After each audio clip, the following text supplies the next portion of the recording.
Golly.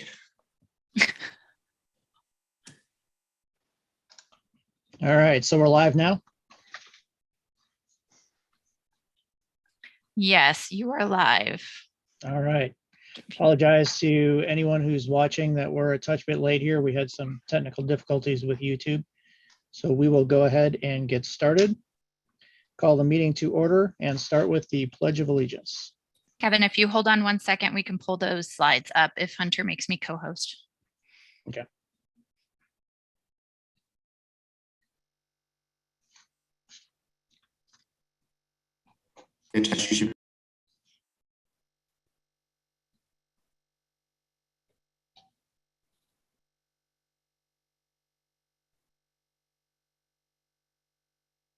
Okay, now we'll do the Pledge of Allegiance.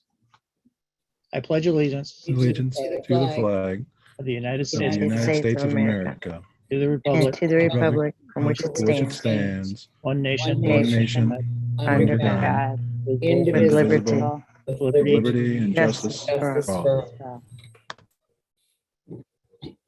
Thank you.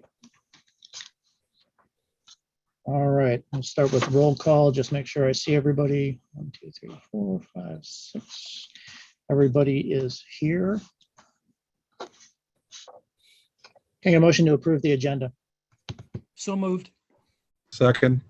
All in favor? Aye. All opposed? Motion passes. Start with communication with recognition of staff, students, community volunteers. Are we starting with Oakville Elementary with Principal Ochoa? That sounds good. Hi, thanks for having me this evening. Hello. Are we good? All right, tonight I would like to recognize the Oakville Elementary Ambassadors Club this evening. These fifth grade students represent the very best of OES. Our theme this year centers around community, and the Ambassadors Club has served the school and greater community in several ways.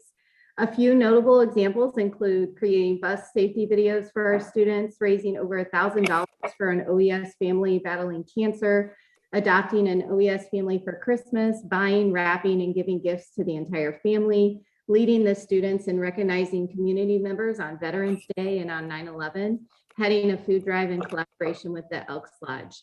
A special thank you to Miss Peggy Evers, Mrs. Debbie LaCavali, and Mrs. Deb Ackerson in helping to organize and lead this club. And I just want to say I'm so proud of these OES student leaders. I look forward to seeing how they continue to positively impact the OES community this year and how they positively impact our world in the future. Please join me in recognizing their good deeds and their exceptional leadership qualities. Thank you. That's really neat. Doing a lot for the community. They are. Thanks a lot. Thank you, Maggie. Next up, early college. No. Yeah, are we? No, we're going. All right. Sorry. Open period for patron comments. I'm going to hand this off to Jessica and Hunter to introduce people. Okay, our first comment is from Michelle James, and I'll give her a second to come in from the waiting room. She's coming in now.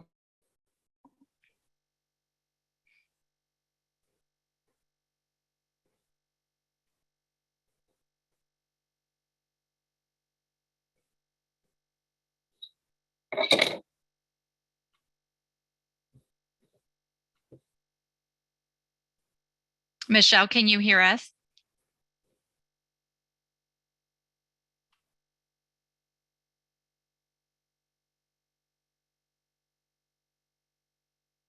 Michelle? It looks like her audio is still connecting right now.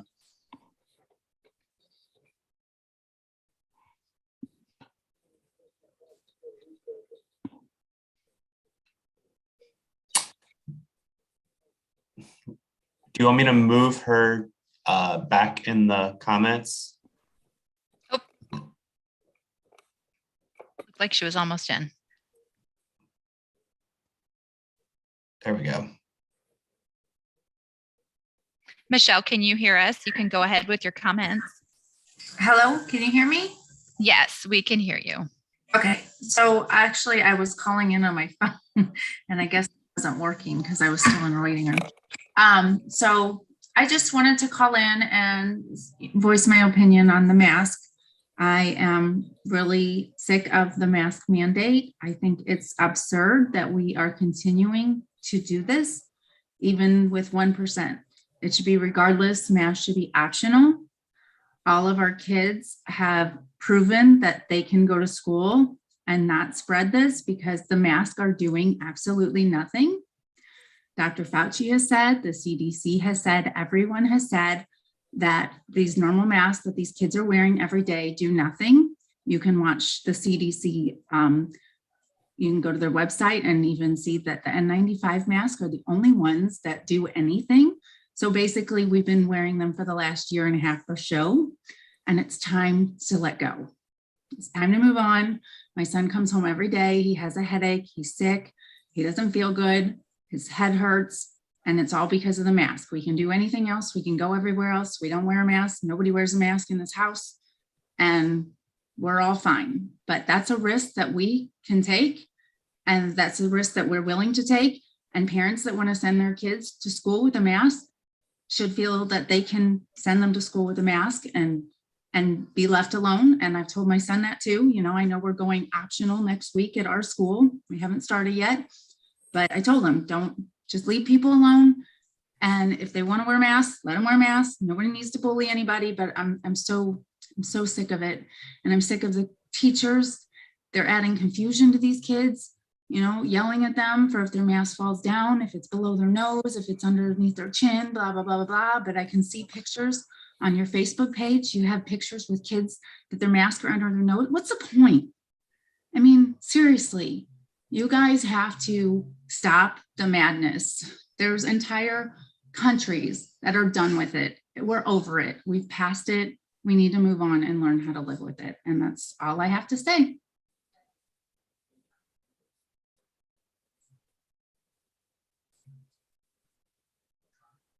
And how do you view this on YouTube? Because your channel is not currently streaming.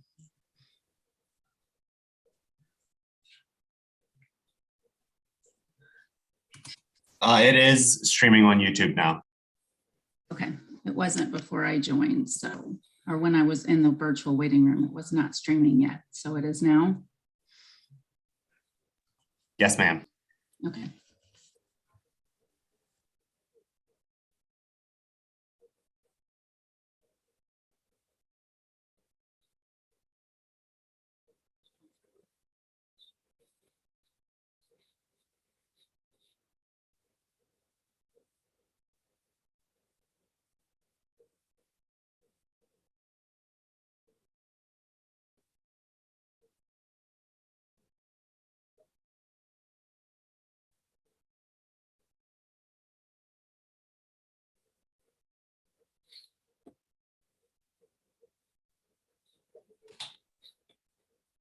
Chris, Can you- hear us? I'm on. Yes, you guys-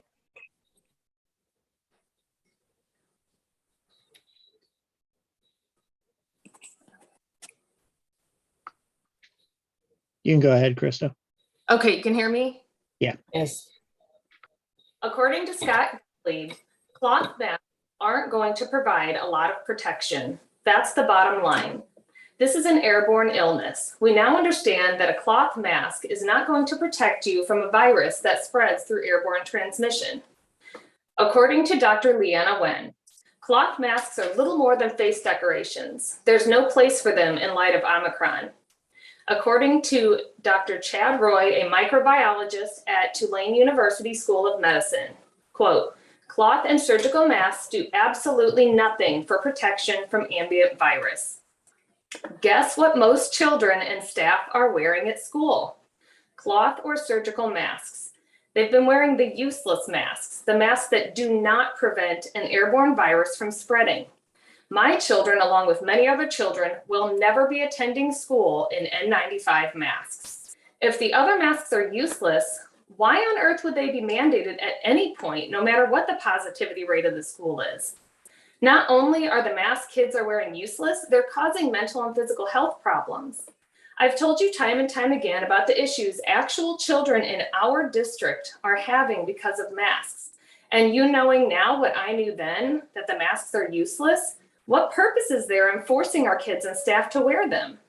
Masks need to be made optional with no metrics or positivity rates to hit at individual schools. By the time you run the numbers for the positivity rate at each school, many of the students or staff that were out with COVID are back in the classroom already. Also, the masks do not work, so it doesn't matter if people are wearing them or not. Please let me reiterate, I am in no way saying that parents who want to mask their children should have that option taken from them. I've talked to my children and explained if other families choose to have their children attend school in masks, we are not to judge them or question their decision. That decision is between those children and their parents. Just for a little perspective, my 7th grader hasn't had a normal school year since she was in 4th grade. And my 5th grader hasn't had a normal school year since she was in 2nd grade. We need to let these kids get back to normal. One last thing, our staff deserves to make their own personal decisions on whether or not they wear masks. My children want to see their teachers' faces, and I know many of the teachers want to see their students' faces. I understand that some teachers and staff members will be more comfortable wearing a mask, and that's their own personal decision. Allow our staff members to make their own medical choices. It's not your decision to make. Thank you.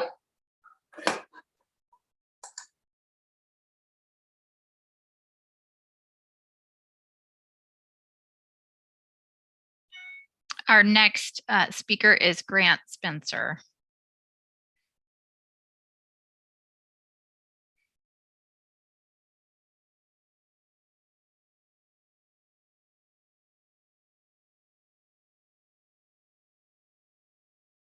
Grant, if you can hear us, you can go ahead and come off mute and provide your public comment.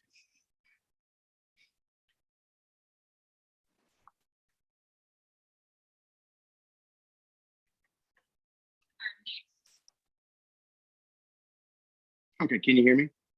Yes, we can hear you. Okay, thanks. So just wanted to start in the beginning. These COVID measures started with an expression, 15 days to slow the spread. That was 689 days ago, roughly. Kind of echoing what Krista was saying, my daughter is halfway through 2nd grade. She hasn't had a normal full school year yet at all. You know, these cloth masks and gaiters and stuff that these kids and everybody are wearing, they do not work. They're not effective. We know this. You can look at studies and manipulate them, you know, whichever way any kind of politician or public health official wants. Like, for example, in Michigan, they cut off a study in like mid-October, which showed like 68% more COVID cases in mask optional schools. You know, which seems like a lot, but when you look at the actual numbers, it's a difference of 45 cases per 100,000 versus 73 cases per 100,000. Doesn't really sound all that scary when you look at it that way. Continuing on, Michigan also updated their numbers a few weeks later, where it showed that there was actually no difference in transmission rates, regardless of the mask status at schools. The Atlantic, an article from there of all places, titled "The CDC's Flawed Case for Wearing Masks in School." Check it out. Leanna Wynn was already mentioned here. Yes, called the cloth masks facial decorations. I don't know about anybody else.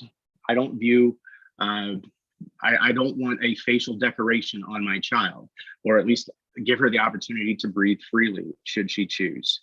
And the other part too is when we're sending out emails saying we know masks reduce the spread of COVID, those emails are definitely not nuanced in a way that appears to be accurate.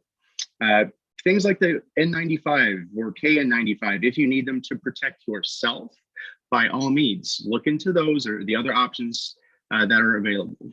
But masking at this point should be a personal choice between the parents and their children. This should not be forced on other people's children. And yeah, for the teachers too. I mean, good grief, they should be able to have their own say if they're going to be wearing a mask, you know, or not. You know, if they want to, go for it. You know, make sure you're wearing the right ones that protect yourself. But these cloth masks this whole time have not been effective. They don't work. And if they haven't been effective this whole time, then again, these kids could have been safe this whole time without them. It's been two years. Let these kids get back to normal. And that's all I got to say. And thanks for letting me speak tonight.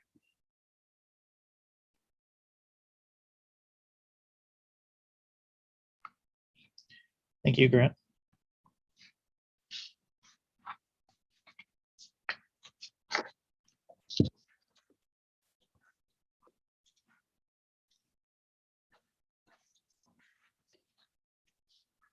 Okay, next up is governance technology dashboard.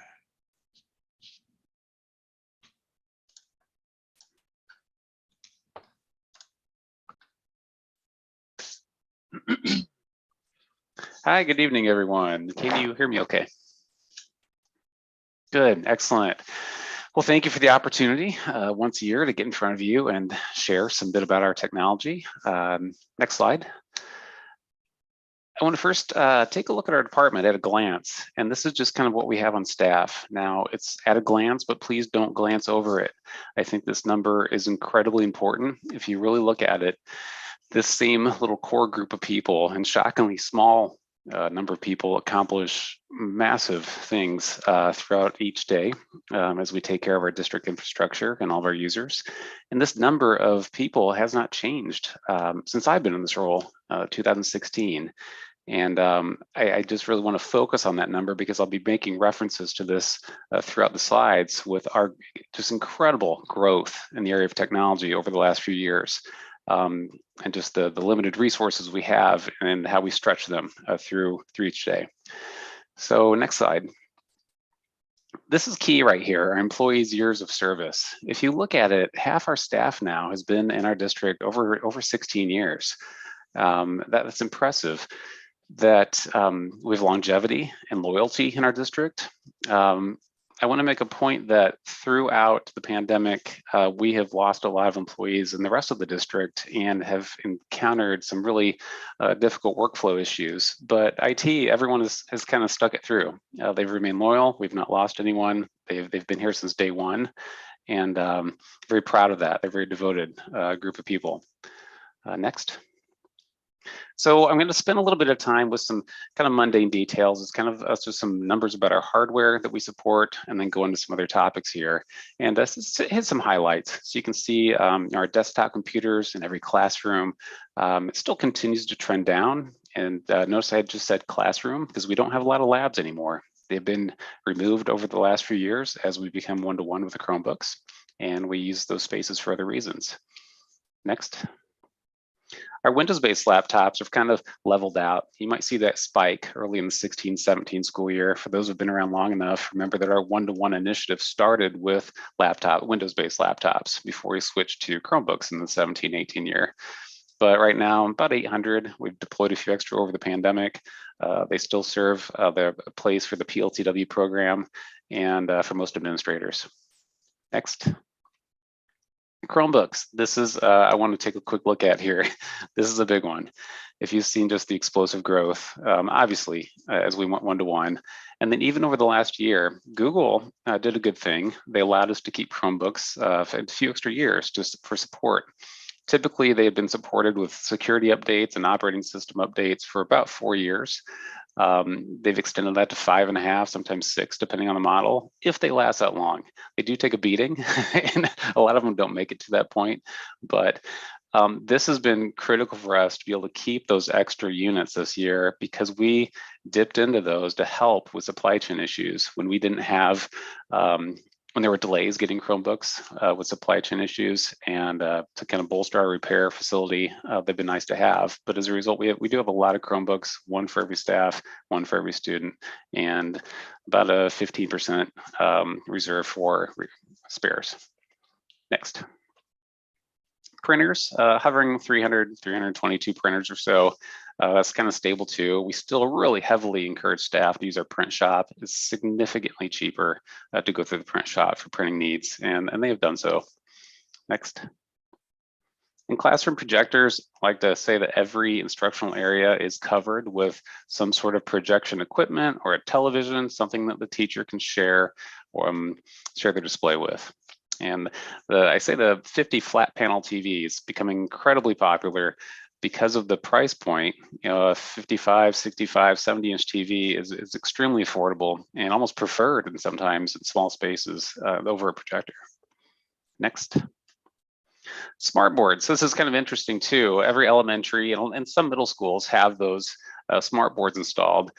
They've been great. I still say smart boards provide the best value and durability for an interactive display surface in the classrooms, because still costing twice as much, the interactive LCD panels that are hitting the market, they're still evolving and don't have all the glitches worked out. A lot more maintenance to keep them up and running. They're network connected. They also weigh 80 to 100 pounds. You have mounting constraints too. I'm sticking with smart boards for a little longer until the market really, we have one that rise to the top for smart boards, or the interactive flat panels. Next. Take a moment on this one. You'll see some growth here. We were kind of adding as needed over the last few years, but obviously with the passage of prop, we now have significant growth in this area over the last year as we meet the goal of adding that surveillance in all of our buildings by 2025. We're going to add an additional 75 cameras this year. That's not on this graph. We're going to address Mehlville High School, Washington Middle, and Oakville Middle School. And just a little fun fact, each school requires on average about 2.5 to 3 miles of cabling run for one of these camera initiatives. And we're doing that in-house with that small little mighty staff that I mentioned earlier. A tremendous amount of labor and also labor savings we've not hired as a result. We're saving, I'm going to estimate roughly $30,000 every year that we can do it ourselves. Next. Phones. If you have been here and listened to me speak in the past years, I've been about making progress on a 3-year upgrade on our operating system and phones. Those were phones that dated all the way back to Prop P in 2003. It's unfortunate because some of those phones still worked well. They just weren't supported anymore by the operating system, but they were getting old, and everyone does have new phones now and handsets, and we're current on our Mitel operating system. Next. Wireless access points. I'd like to boast that all instructional spaces are covered.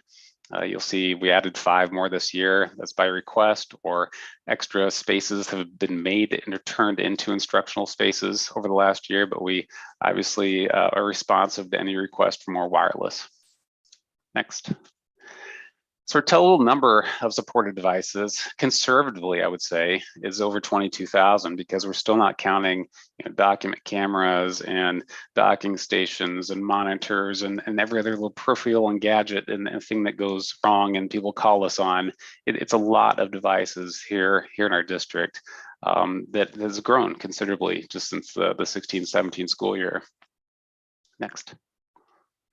But as a result, I told you to pay attention to that number early on. We had 7 technicians, and that number hasn't changed in 6 years. And those technicians are handling a lot, handling that 74% growth in devices just over the last 6 years.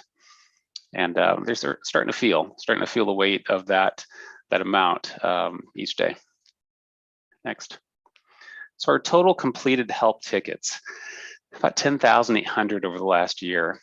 And that's gone up over the prior year. And I can tell you a little more about that if we go to the next slide. What does really a help ticket include? And we're kind of categorizing this as our good old-fashioned traditional building-based work orders, where a teacher calls a secretary and says, I need somebody to fix my computer here at my desk. And those are the traditional work orders. But we're also still now answering student help desk emails that started during the pandemic. We've left that up and running for those at-home students and those students who kind of got used to that extra support. Also teachers, they can put a work order in, but they can also contact us through this teacher help desk email. We also have drive-ups where families can come to our department out in their car and swap out a device and get addressed there. And we're also transporting a lot of Chromebooks to and from the buildings to our shop. Just this September, 2,800, almost actually 2,900 as of today. And that's quite a bit, because each one of those devices requires 5 to 10 minutes just to diagnose and take a look at it. Why did it end up here in our repair shop? What's wrong with it? And if you kind of do some math there, that's about 25 hours a week that we spend just opening up Chromebooks to see what's wrong with them. That's not fixing them. Now that we're into one calendar year of K-12 taking all devices home every day, our damage rate, that was surpassed in November of last year of what we did the prior year. So to say the least, Chromebooks require a lot of help, a lot of attention, a lot of our manpower that we haven't really increased over time.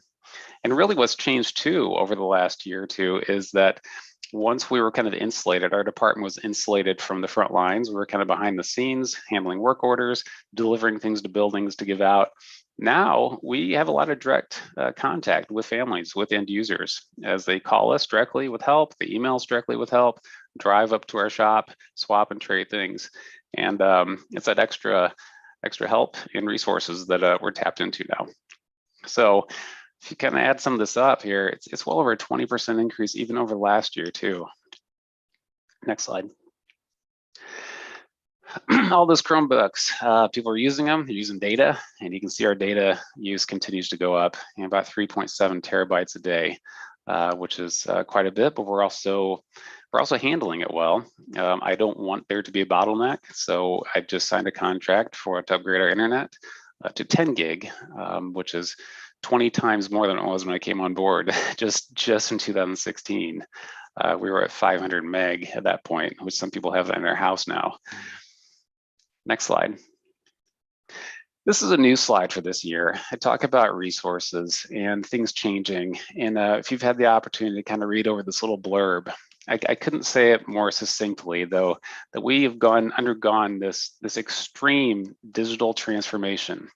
It's not just that we've bought Chromebooks. It's now that we have Chromebooks, what are we doing with them? Back in the day, that the kids would go to a computer lab right there in their building, a Windows operating system, they'd go to a website, do some online things there. That's completely changed to now that they're actually in the hands of students. We're starting to purchase programs that students can use, that teachers can use. And that is filling a bucket of labor that didn't exist before. and that's someone to run and operate all those programs. So as we modernize all these programs and bring them all together, and we create rosters for kids to use and log into, and teachers can log in and see classes that just magically appear and they're ready for them, that's because someone sat behind the scenes and synced all that data up, and nightly syncs and data transfer back and forth with those companies so that it works properly. And if you go to the next slide, here's some examples of what I'm talking about. Now, we as a district, we've taken advantage of technology too. I gave some examples here of like, we now have connected HVAC systems. We can sit and control the temp remotely and check on systems. Door access controls. That's people punching the pin code there in the buildings. Cafeteria point of sales. That's a new Mosaic operating system, not the school to be confused. It's the name of the point of sale system that Katie Gegg asked for and is working really well. Student and staff survey programs. Panorama was a big one. That took incredible amount of labor on our end to sync up all the data required to make that work.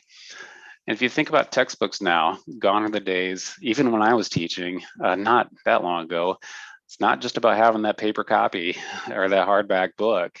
It's the online resources. And there are multiple online resources, and each one requiring that data syncing I mentioned, so students can log in and find the information and all those other resources that go with it.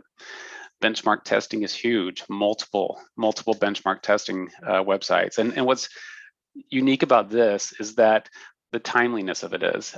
Usually it's an immediate sync. They want the results right away. Quick turnaround on any help desk items that come through on that. Health services now for the nurses, our COVID testing. We recently signed up. It's all data that is synced and inputted manually by somebody in my department. Multiple learning management systems, and often piloting of demo programs. Hey, I've got this one we want to check out. Can you sync up this? Can you add a handful of classes here? We'd like just 8 or 16 teachers in numerous buildings to have access to this and get feedback. That's all taxing the system that we have. And to give you a little, I keep talking about this. 6 years ago, 5 years ago, the person who had the original 6 programs, they left, retired. we needed somebody. It requires special skills to take over these. You need Microsoft Access, some SQL programming skills. There's one lone person in our department that knew how to do it. And so kind of as a favor to get us back up and running, as a favor, he took that over to just kind of keep those 6 going in addition to his other job duties. Well, now, next slide, please. Wait, I'm sorry, I think I skipped one. 2 slides back, it went from 6, there we go, thank you very much. From 6, then, oh, just one more, 12, oh, just a couple more, I'm gonna test this, 13, then COVID hit. See a huge jump over COVID as we got more online resources, 17, then to 24, then to 20, 20 it's not accurate anymore, we're at over 30 now. We took on a few more, and this isn't gonna stop, which is a good thing. I don't wanna say this is bad, but there's got to be an investment. I strongly feel there's got to be an investment to support this so that we can continue if we want to keep the same pace of growth in these online services.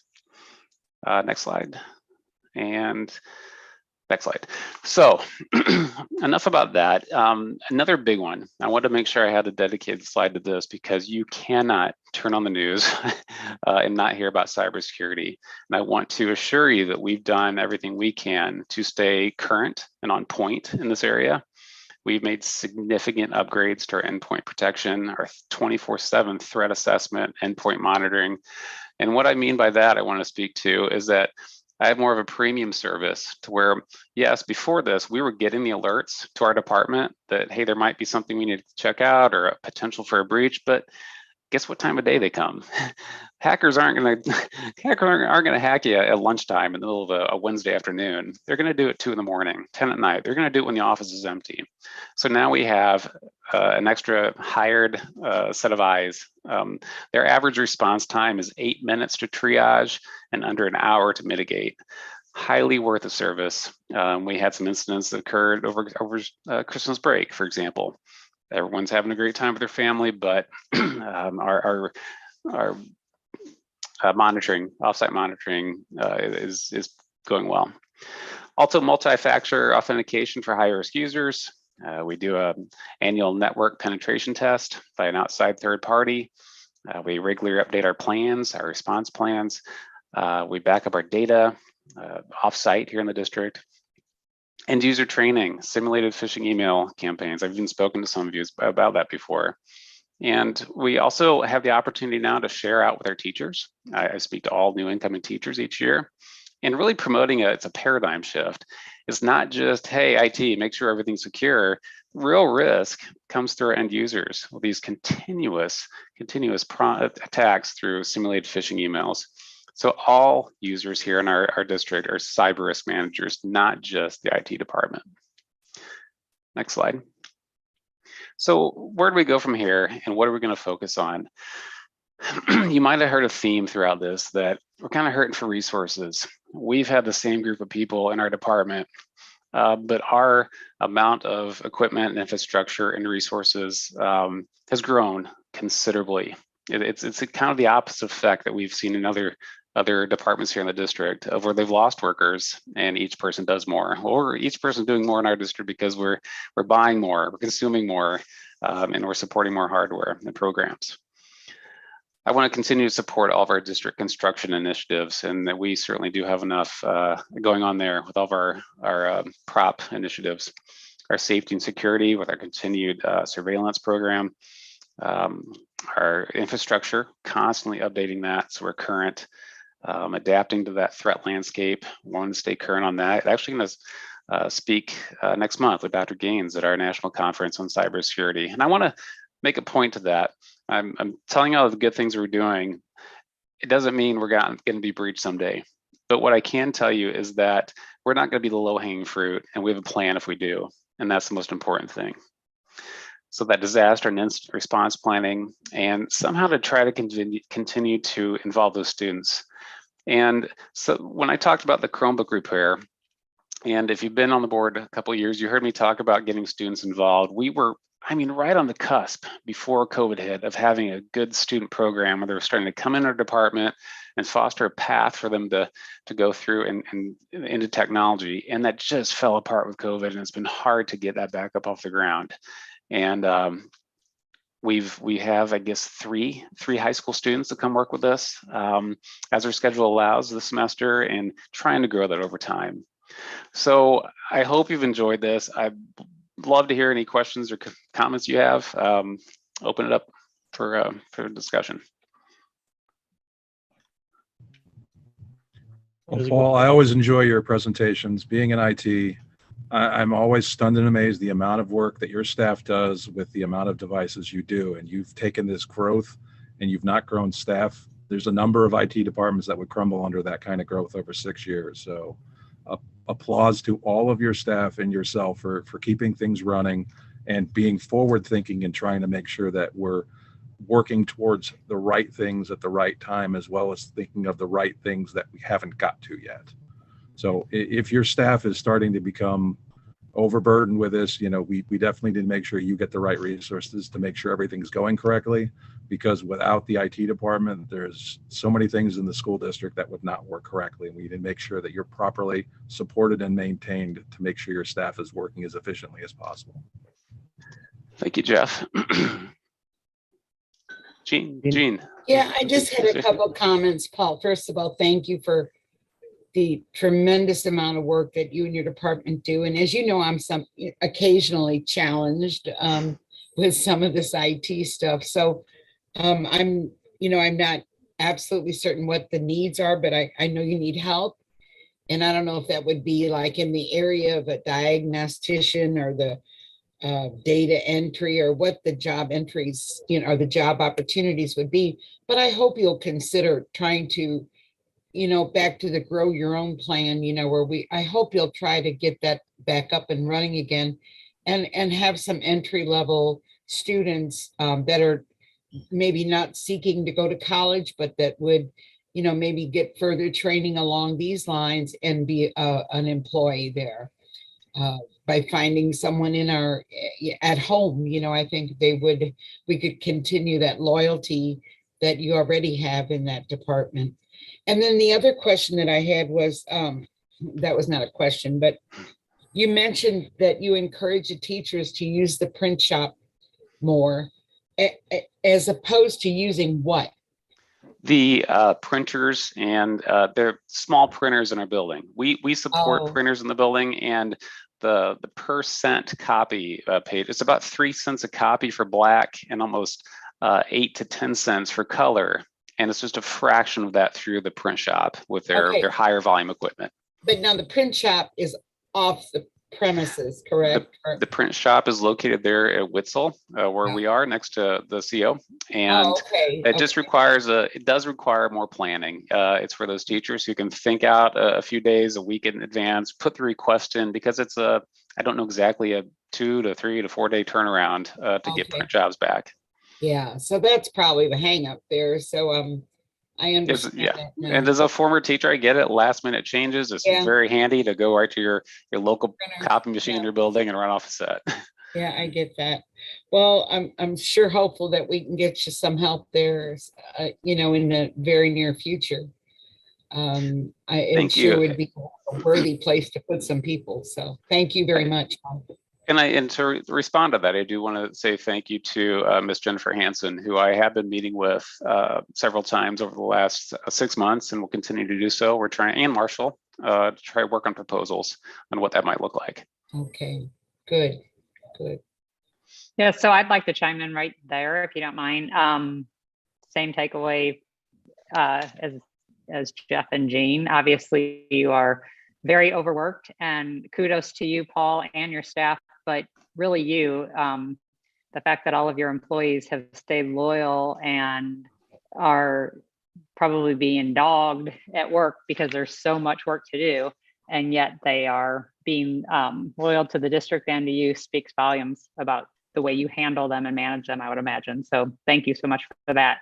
Not sure where I should pull this in, but when we are also reviewing our Prop R report tonight, and I question whether or not we are saving a lot of money on textbooks now. And I'm going to assume that's because we've gone one-on-one.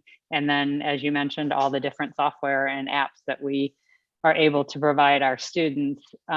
So I would like to actually charge our administrators with taking a look at our savings in other areas and throw the basically related costs at the technology department and try to increase your employees and staff and maybe even increase their pay, because as we all know, IT in the private sector is probably paid quite a bit more than we have the ability to pay our people. So we need to always remember that we don't want to lose our loyal employees to the private sector.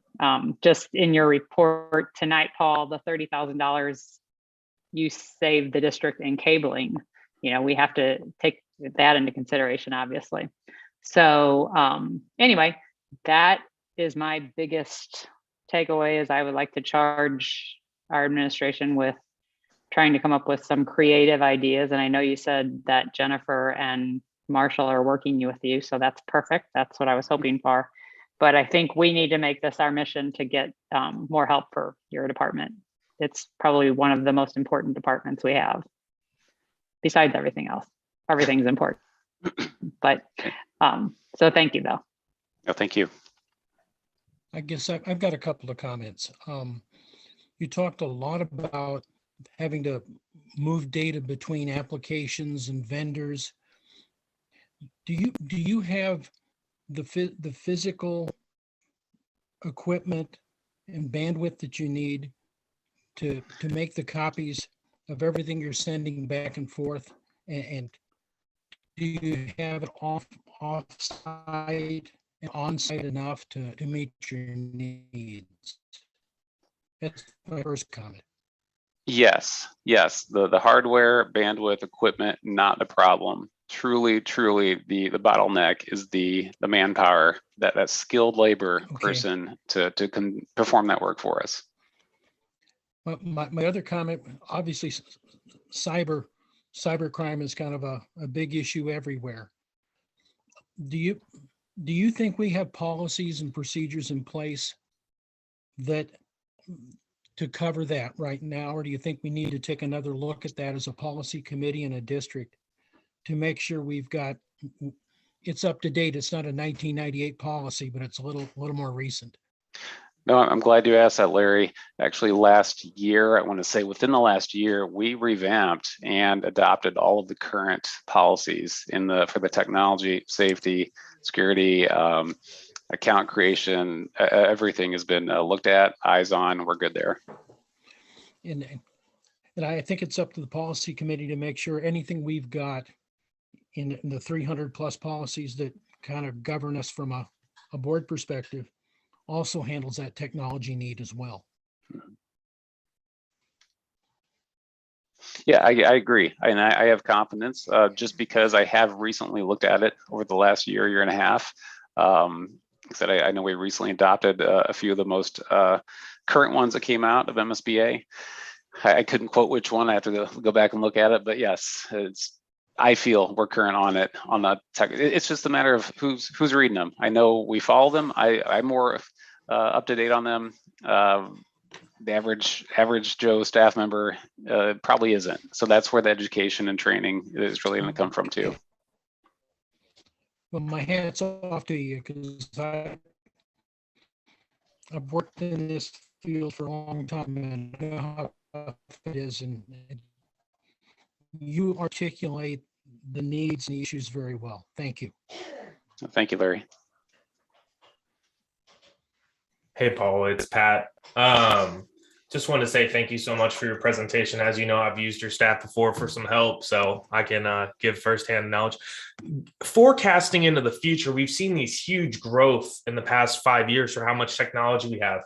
Do you think that growth is going to continue into the next 5 years? Do you foresee us growing that much again? Or do you think we're going to taper off a little bit? Or what do you see happening? I don't think we will see the growth. At least I don't think we'll see the growth in the hardware part. Once everyone has a device, I think we're kind of peaked out there, going to plateau. I really see it's that digital consumption, that digital transformation I spoke of, as we really, I mean, if you look at the tremendous offerings of programs through vendors to address every learning module and mode and student, that every student's need is met through just dozens and dozens of different programs and resources. That is where it's going to take off. And I've already seen it. I kind of saw it building just a couple of years ago with only because they all funneled down to me. It's like, hey, can you pilot this? Can you pilot this? Hey, we're interested in this. I like this. I like this survey. That's where that growth is. And if you would have asked me a few years ago, if we would have went from a 500 meg service to now 10 gig, no way. But now that I've seen it, that's where I believe that growth is. Vendors want a piece of the pie, but they offer good resources and they're vetted. Our teams look at them, they pilot. There's the need is there, and as we can continue to try to meet the need of each student, that's where their growth is, Patrick. And I hope that answered your question. That did. I just wanted a little bit of forecasting. It's going to be very interesting to see. Like you said, I agree with you. Just from the colleges I've worked at, and just seeing the growth of their wireless service providers and all that. So, thank you for your answer. And of course, I always appreciate what you and our staff do for us. You bet. Just a quick thank you from me also, Paul, for everything that you're doing. And just to piggyback on what Peggy had mentioned, just about your leadership and being able to instill that loyalty in that group where you are able to be so effective and efficient with doing the best with that small group that you have and doing so much with it. So thank you very much for that. You're welcome. Thank you, Tori. All right. I think that's all for comments. Thanks a lot. Appreciate everything you're doing in the presentation. Thank you all. I appreciate your time. Thanks. Next up is considering bus bids with Mr. Dan Gilman. Good afternoon. Good evening. Good evening. The past several years, we've been doing bus replacement as according to the replacement schedule.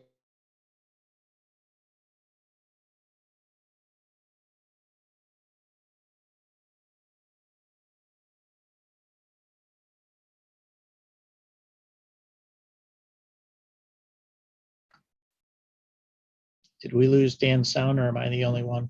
With I also cannot hear him. Oh, I hey, cannot sorry. hear him. Sorry, Dan. We just lost about 30 seconds of what Can you were hear me saying. now? Now we can Yes. hear you. Okay, cool. Sorry. This year's a little bit different than last year. I had some concerns about Midwest Bus and their buses, but I'd like to pilot one this year and do a little trial period. And it's going to last several years. I want to see if they hold up to the Bluebirds that we normally buy. So this year I recommend buying one bus from Midwest Bus in the amount of $92,953, and then purchase 3 Type C buses from Central States for the amount of $132, and then 1 wheelchair bus in the amount of $132,964. And the wheelchair bus is a little unique. It does have seat belts. In this way, it's similar to the bus I bought last year. And basically, there's only 2 big buses on the lot that are equipped with this. And I'm going to be using it for special needs, like Special Olympics, things like that. That's why the cost is a little bit higher with the 3-point seat belts in it. So the total cost of everything I'm looking to purchase is $550,049 from the various vendors.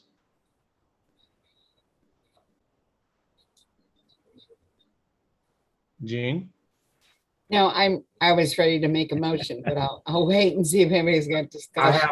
I do have one quick question. You had talked about how you want to pilot one Thomas bus, and you said that the parts can get in within 24 to 48 hours. Is that the turnaround time for Bluebird buses currently? Same time period? Bluebird, I can get a little bit quicker because they're here in Fenton.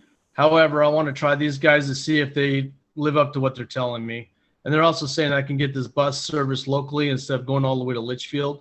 And I want to try that also. Sounds good. Thank you for your answer. If I could ask real quick, is a big part of the reason for that because of the difference in cost where there are these benefits with Central States because we have so many of them already with parts and all that, but looking because there is getting to be a greater capital cost upfront difference. Is that the reason why you're looking at this? That, and also, I just want to try something different. Okay. Okay. Any other questions? Somebody like to make a motion? Yeah, I make a motion that we accept the bus bids as presented. And I'll second. All in favor? Aye. All opposed? Motion passes. Thank you. Thanks, Dan. Next up, consider lawn care bids with Mr. Gegg. Good evening, everyone. Everybody hear me okay? Yes. Okay, great. Yes. So tonight I'd like to for you guys to consider lawn care bids for cutting, trimming and cutting grass at five of the properties for the district.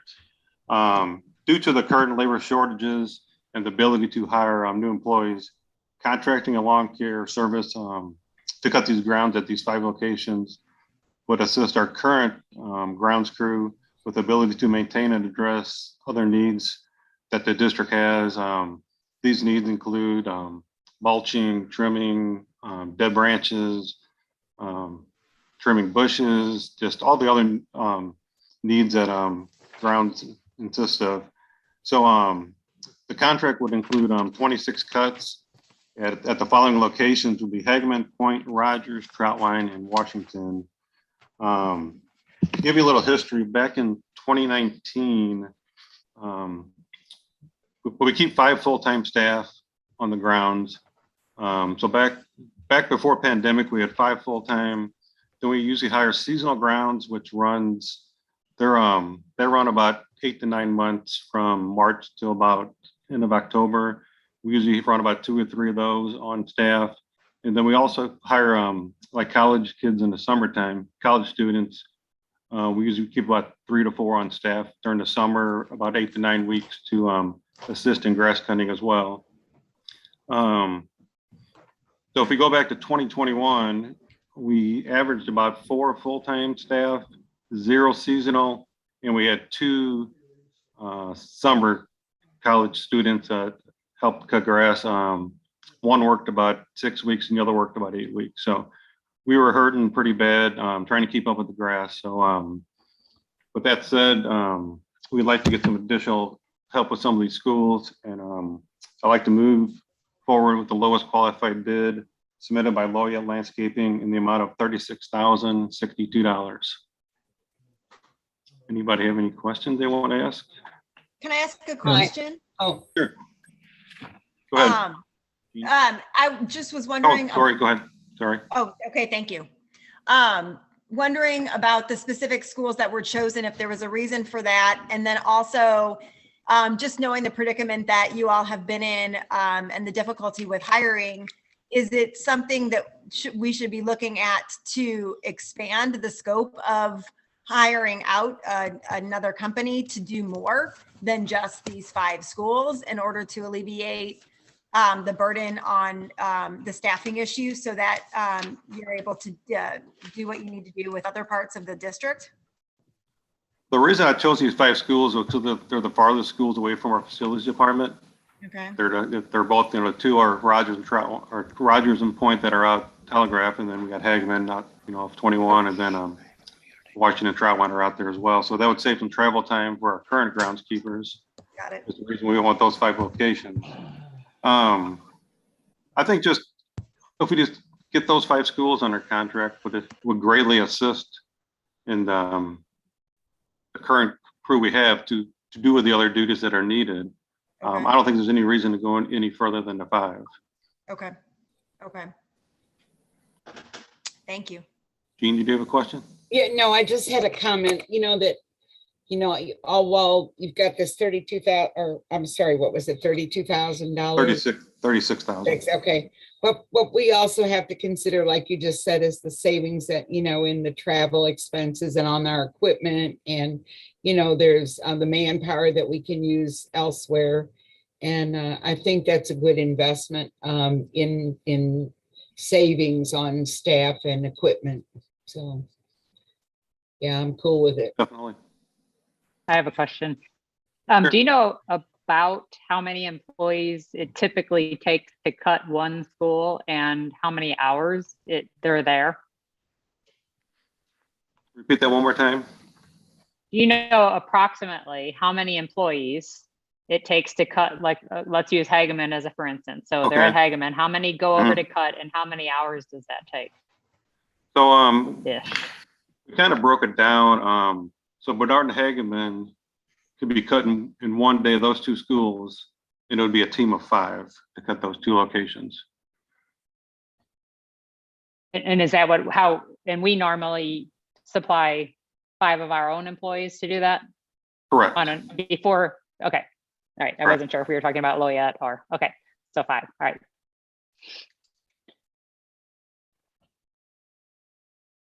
Hey, Mike, I had a quick question. I'm assuming this is an annual contract? Yes, it would be an annual contract, correct. And if we go through and this works, I mean, is this something where we would be getting this negotiated? I'm assuming this would be a negotiated rate on an annual basis? Yes, but I guess the thing is, if we can get our staffing back and get back to where we should be, I think we can go back to managing it ourselves. So you think this might just be a short-term issue for a year and then hopefully Correct. staffing issues correct, and then we just no longer need this? Correct. Have we looked to see how much of a cost savings this might give us by taking out that part of the landscaping needs and seeing if there's the savings enough to possibly keep this going forward? I have not, but I can look into that. I'm just curious because, obviously there part of it is manpower, part of it is going to be gasoline to go out there, and then obviously maintenance on equipment. I'd be curious to find out how much spending 36,000 saves us over the course of a year with all the items possible for cost savings. Yeah, that was the point I was making, Jeff, that, it might be a pretty good trade-off if we really count all the beans, and see how it shakes out. I can definitely look into that. Thank you. You're welcome. Thank you. Yeah, and that's where I was headed with my question. I mean, on first glance, the average cost of cutting one school with Loyette is $277, which seems really reasonable when I think about what I pay for my 1 acre that to get cut. But anyway, but I mean, then I went to our pay scale and averaged out. I was using 3 employees at $20 an hour, 26 times at 5 schools times 5 hours. So I was close, but I was 3 employees off. So it probably comes a little closer. Because at first I thought it seemed like, wow, that's a really, really good deal. I think we'd be surprised that it would run pretty close, but that's the number I would love to see myself too. It's hard to obviously figure out exactly gas and travel time and all that jazz. But I'll try and break. Anyway, I'll try and break it down for you guys. Yeah, and that way we can figure out what the best route is to move forward. So thank you. Thanks, Mike. Okay, if there's like to make a motion. Sure, I'll make the motion that we accept the lawn care bid as proposed. All in favor? Aye. Aye. Aye. Aye. All opposed? Do we need a second? And What's we that? didn't get I'll a second. second. We didn't Oh, get a second. sorry. I will second that. Okay, thank you. Mhm. Thank you very much. Now, all in favor? Aye. Aye. Aye. All opposed? Aye. Motion passes. I was wondering why everybody was so slow to vote, but that explains it. Thank you. And thanks, Mike. You're welcome. Thank you. Next up is strategic plan update, planning grid.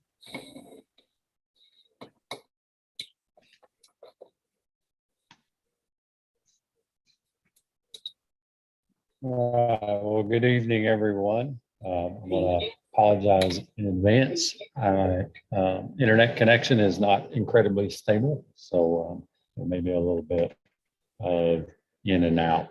But if we go to the next slide, you can see in very small print the planning grid that we use to look what's happening across multiple dimensions within the district. And if we go to the next slide, we can see that we attempt to execute that plan as best we can. But, when you look on the plan and kind of in a normal size, you can see that some pieces do have question marks, and those question marks are often about whether or not we're going to be able to make something work in a particular year. And sometimes we adjust those forward if things are moving along nicely. And sometimes we adjust those things a little bit later. So if we go to the next slide, you can see our strategic planning process and kind of calendar kind of overall. So this year is the first year of implementation of our current strategic plan. And then in year 4 of the plan, while we're working on it, we also begin to engage our community about what the next iteration would look like. So we've got a time period of engaging and then a time period of planning prior to launching the next version. So if we go to the next slide, we can see that in these all of this grid, we also have our curriculum revision schedule. So we know when we're addressing what, and then we purchase those learning resources in the year after the curriculum adoption. So, this notion of how much we spend on textbooks kind of ebbs and flows from one year to the next as we look at the number of curriculum that we may be adjusting kind of over time. So if we go to the next slide, we've got associated staff development that has been funded by PROPAR. We've just got a few years here as we kind of run out our work on continuous classroom improvement in the elementaries. And we're kind of gearing up to roll out the profile work that's embedded within the strategic plan as a whole. If we go to the next slide, we can look at some of the innovative things that we talk about and we look at. So next year, we'll be launching some programs at the high school as well as kind of expanding programs as we bring more juniors into our early college program. Next year is also kind of the first year where it's possible where we might see some micro schools or some micro programs launch. As I mentioned, we got some programming at the high school level that will be pulling up, but anything else at any level is probably not going to happen until further down the line. We're also got a team working on some teacher externships opportunities to hopefully roll out this summer. And then you can also see that in the fall would be our cycle to update our enrollment projections. If we go to the next slide, we kind of begin to look at kind of what our financial plan over the long term has been. As you know, we looked at the passage of Prop S and being able to do some pieces there and how our levy was going to change kind of over time and how we allocate that levy. We did have some conversation last week with the finance committee, and some of that was around our financial challenges, which we can take a look at on the next slide. Going back to the cycle in which we just kind of work and do budget, right? So we have to adopt a budget by June 30th. And then, so this year, within the first 30 days, there was a court decision which then lowered was going to force us to lower our tax rate. And then that was an unexpected loss of over $1 million. And it's not just in 1 year, that set a lower baseline moving forward. We're also seeing very much increased construction costs for things around Prop S that we've been looking at. The governor's proposed budget shows essentially no increase to state formula revenue or transportation funding across the state. So that is a level of statewide stagnation. And then we've also seen legislation filed that would either limit or divert local revenue away from us, which is our primary funding source. So if we look at the next slide, we had talked to the finance committee also about, how we can address these challenges. So the number one thing that we can do is really revisit the plan that we had laid out a little over a year ago around the COP reallocation.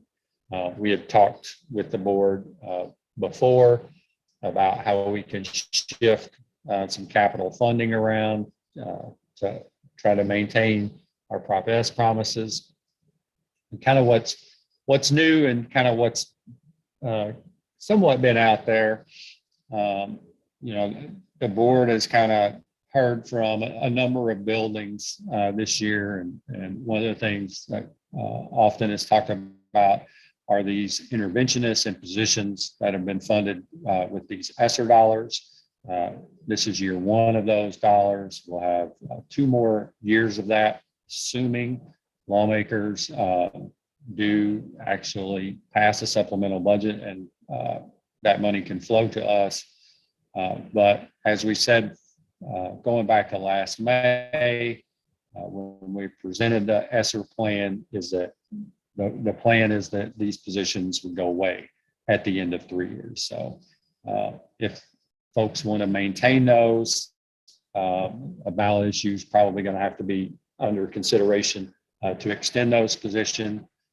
Also, as we look at facility related challenges, especially around HVAC, there could be some consideration to ending Prop A a little bit early and then going forward with a bond issue, perhaps in 23, 24, or 24, 25. And then thinking out even further, we have these HVAC issues that really kind of hit us in 26 through 32. So perhaps consideration of a bond in 26, 27, or 27, 28. So when we lay that in that finance grid, which you see on the next slide, you begin to see these things that I mentioned in yellow. And how might these yellow pieces be some things that we consider as we move forward, right? So it's not making immediate decisions today, but we are going to have to make some moves in order to sustain us over the short and long term. So we look at capital in particular, which is always another section of this grid, and it's on the next slide. But I kind of took the grid away for this presentation just because with construction costs, so many unknowns kind of have entered. And so we need to maintain a little bit of flexibility because we plan around our regular 410 funds, our Prop R and Prop A and Prop S as we spend those down. So as we look to this summer, we have a number of projects that we'll be bringing to you for bid. A lot of roofing projects. You can see those schools here. We'll also be looking to do some work on the structure of the pool. We did some work on the roof, but we've got to kind of enhance in the pump room, the flooring of the building itself. So the next slide, and we talked about this back in November, really is how do we leverage Prop R and Prop A and all of these pieces, and how do we layer ESSER into this to be able to accomplish as many of these projects that we would like. We kind of laid out a rough plan of that in November, but as these construction prices come in, we're kind of back to that old level of GPS, which is on the next slide, is that it constantly seems like we're recalculating. What are we doing? Based on new challenges that we've not anticipated. Because if you think about Prop S in particular, and you kind of work backwards, in order to place it on the April 21 ballot, which is where it was and when it passed, the board had to make a decision in January. January was the latest a decision could be made. And that's when the board made the decision. But we had laid out all those prices and estimates well before that. So our price estimates were in 2020. And as we begin to bid more and more of these projects in 22 and beyond, we're finding that construction prices have gone up significantly. But as we think about strategic plan overall and kind of where we're headed with that, if we look at the next slide, just a reminder that we're visiting the topics of within the strategic plan pretty much at least every monthly meeting. Some of our meetings have, or some of our months we do two meetings. So our next meeting will be revisiting what we're doing around the safety element of the strategic plan. And we just have a cycle of how these conversations go on. And then we've been doing the Prop S reports, of course, and providing updates monthly. And we will have some bids starting to come in over the next few months as we gear up for some work this summer around Prop S. So that's our strategic planning grid kind of overall. And with that, I'll try to respond to any questions you might have.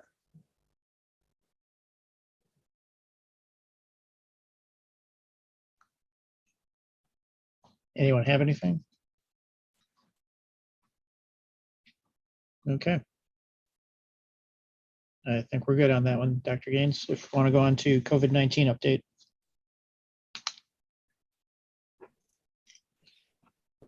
Okay, no slides for COVID update for tonight. As a general idea, cases within the community have continued to drop.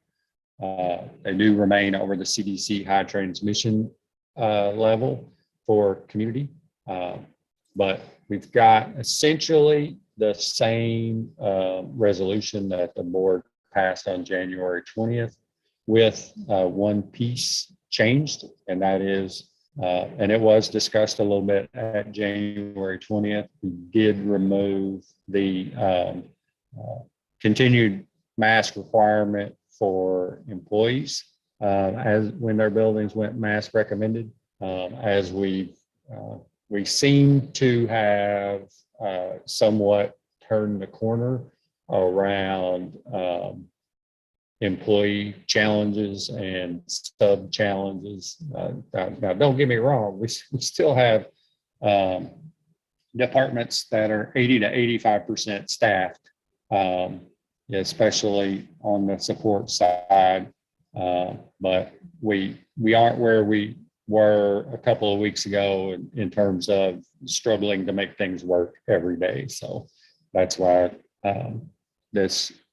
the resolution tonight takes that one element away. And with that, I'll try to answer any questions you might have.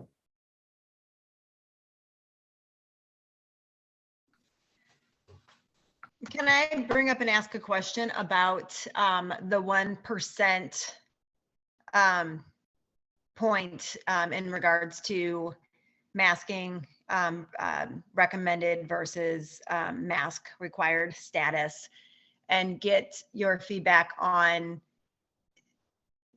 taking a look at today's data and the slide that we're seeing with cases going down, and why you feel like that 1% is the right place to be to change the mask status at each building.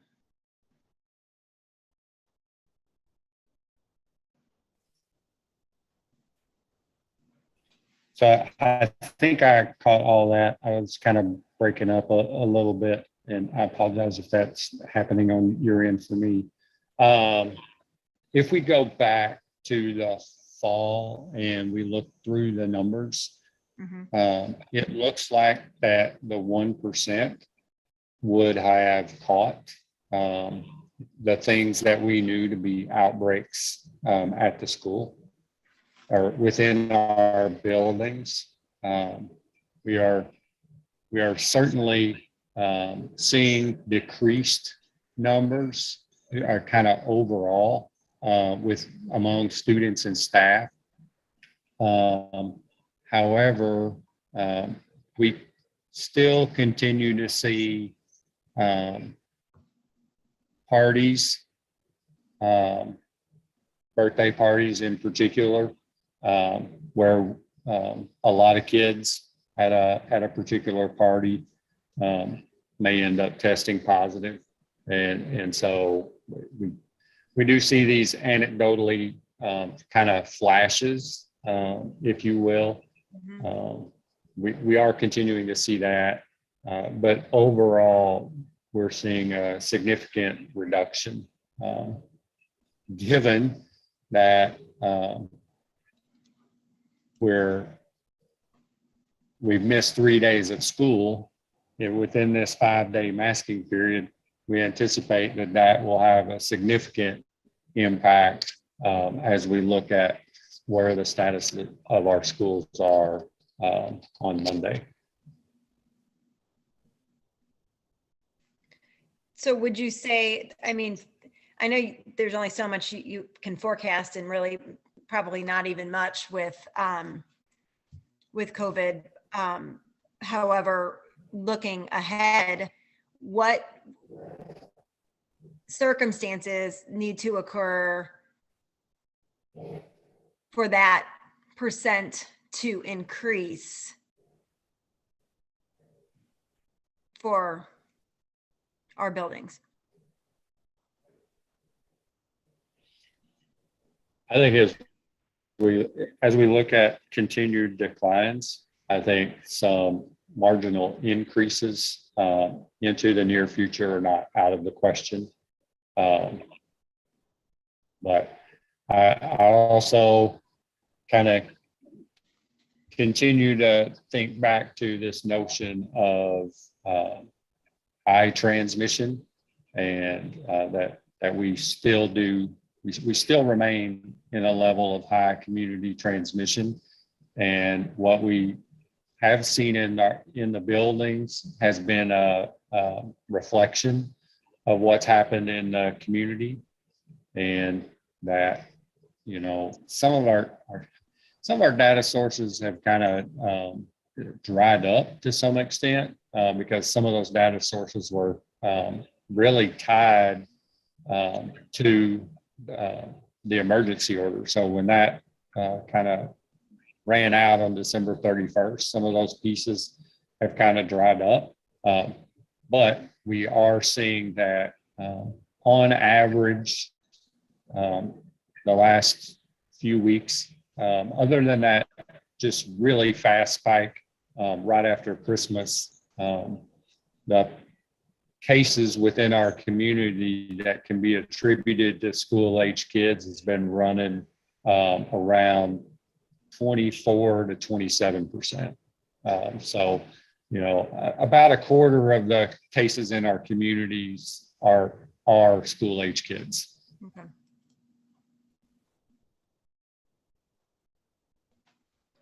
Thank you.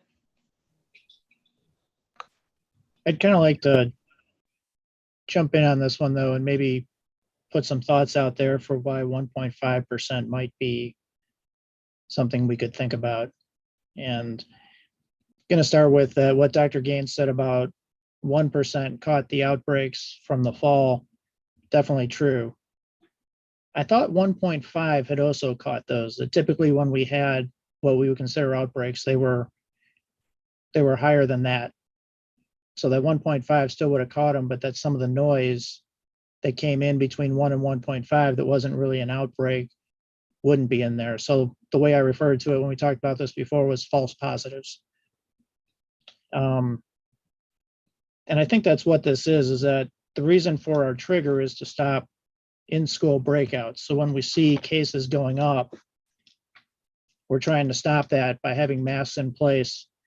And I actually ran my own little thing of looking at over the course of 10 school days, how that would play out as far as theoretical last day the child would catch it at school and when they would be back to not being infectious. And it actually plays out almost exactly correct. So all of that makes sense.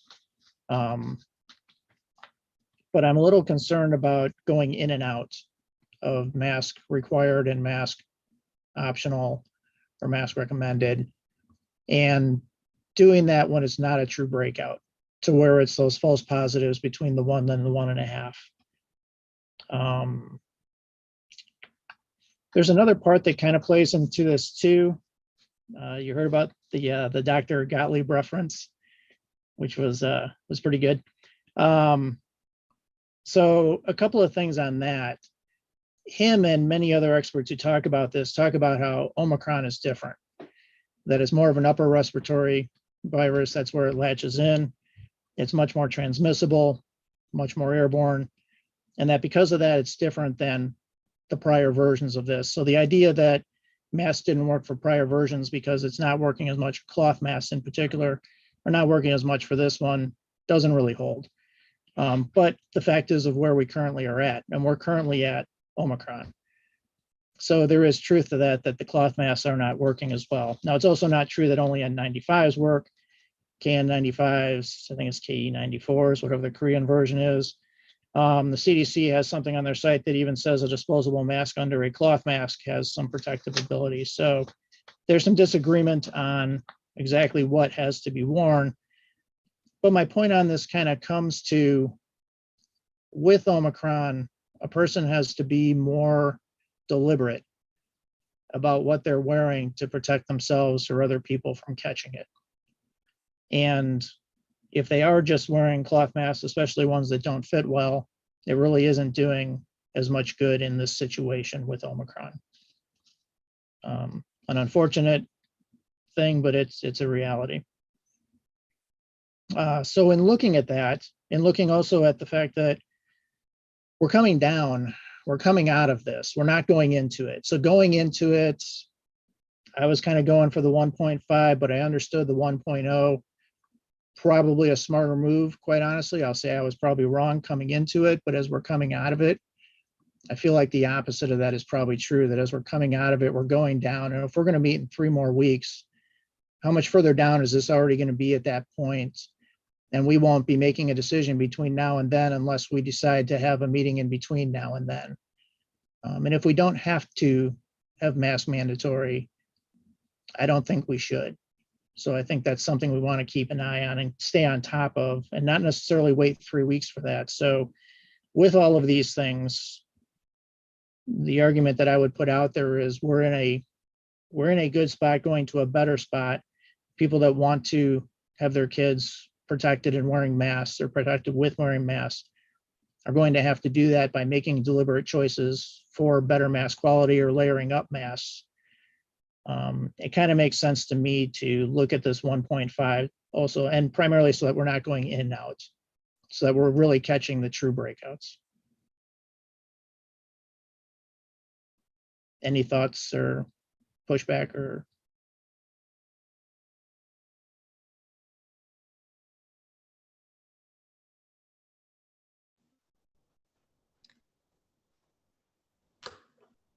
I agree with what you were saying in regards to the coming out of the peak part, and how a different perspective, I think, needs to be taken and into account when it comes to how we're applying the percentage point to catch such an outbreak in a school where it's not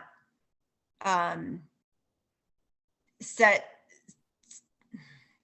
that just that the right percentage is applied, so that that I think, as you mentioned, that going in and out of masks is minimized, so that we are really just reintroducing it when that mitigation strategy is an important part of keeping the outbreak from spreading further. So I think it's a valid point.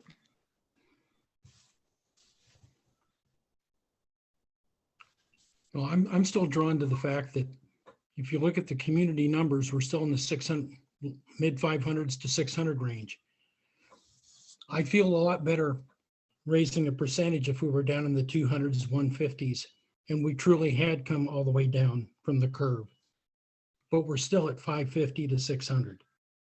So I have a difficult time moving the 1%.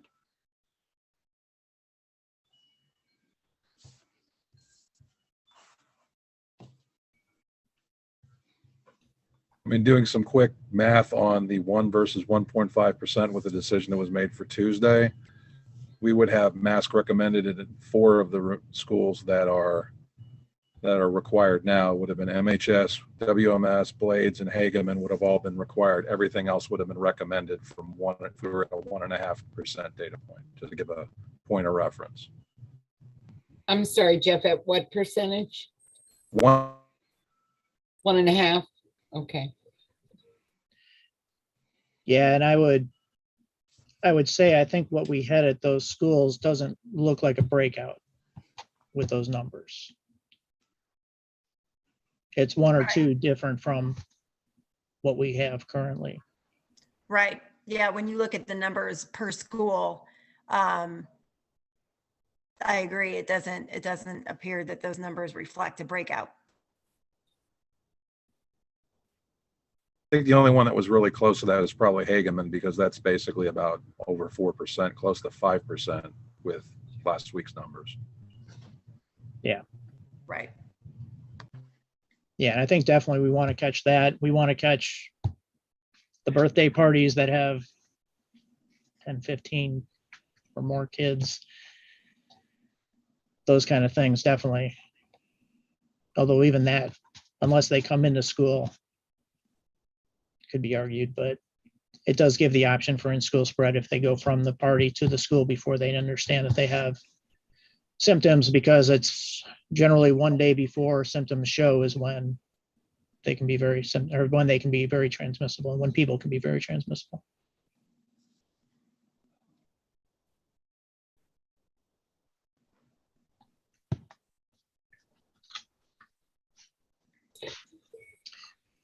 I'm going to ask, is there enough interest in this to make a motion and second and see where we all stand with it?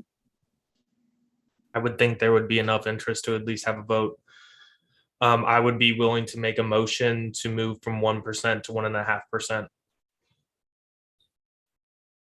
I would second that. Go ahead, Jean. I do. I second that. We're moving it to 1.5. Let's see where that takes us. Is there any other discussion people want to have before voting? Just to clarify, we would be voting on moving it tonight and changing the resolution we're voting on tonight. Yes. Thank you. Okay. This might be close, so we should probably do a roll call vote. Tori, would you mind doing that? Sure. Larry? No. Jean? Yes. Peggy? Yes. Jeff? No. Patrick? Yes. Tori is yes. Kevin? Yes. Motion passes.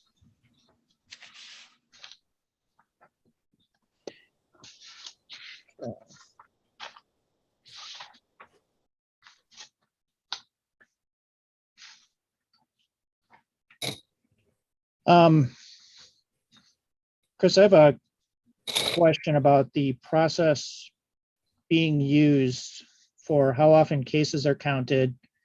So like the frequency, is it every day? And then how often are they compared to the trigger numbers? So is that every day, or is that like every Monday? And what the current plan is as far as when those get reviewed, when a school goes to mask required to come out of that. So like if a school goes to mask required on a Wednesday, would it be 10 school days like the resolution says later? So essentially we'd be looking at it again 2 Wednesdays after that.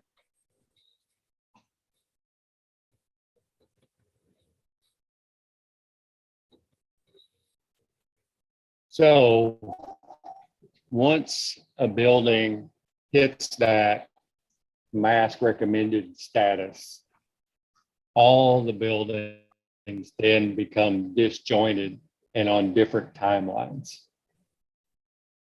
Because what's happening is, let's say we have a building that goes to mask recommended.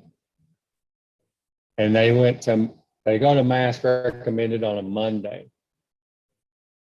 Well, if they've exceeded the threshold by Wednesday, we're not going to wait till the following Monday to mask. We're going to mask on Thursday. So it's 10 school days. So all buildings become disjointed in their timelines. Now, at the end of the 10-day masking period, so what we've done with those is we've kind of delineated the last day. You know, it'll be masked through, it's still mask required through X date. If they're over the threshold on that day, then it's another 5 school days from that date. So we are looking very much at the data by the day. And as soon as a building exceeds the threshold, then we're making the move so that we can limit any more transmission in the building. Now, as I have kind of mentioned, my internet connection is not great. So the motion that the board made changed some pieces, the numbers essentially in items, within item 9. However, the heading of item 9 was that those pieces were effective January 17. So I need you, in order to operationalize this, I need really 2 additional motions. One, to amend the number 9 piece to be effective February 4th, or whatever date the board deems that to be effective on. And then a second one, a final one, to adopt the resolution as amended.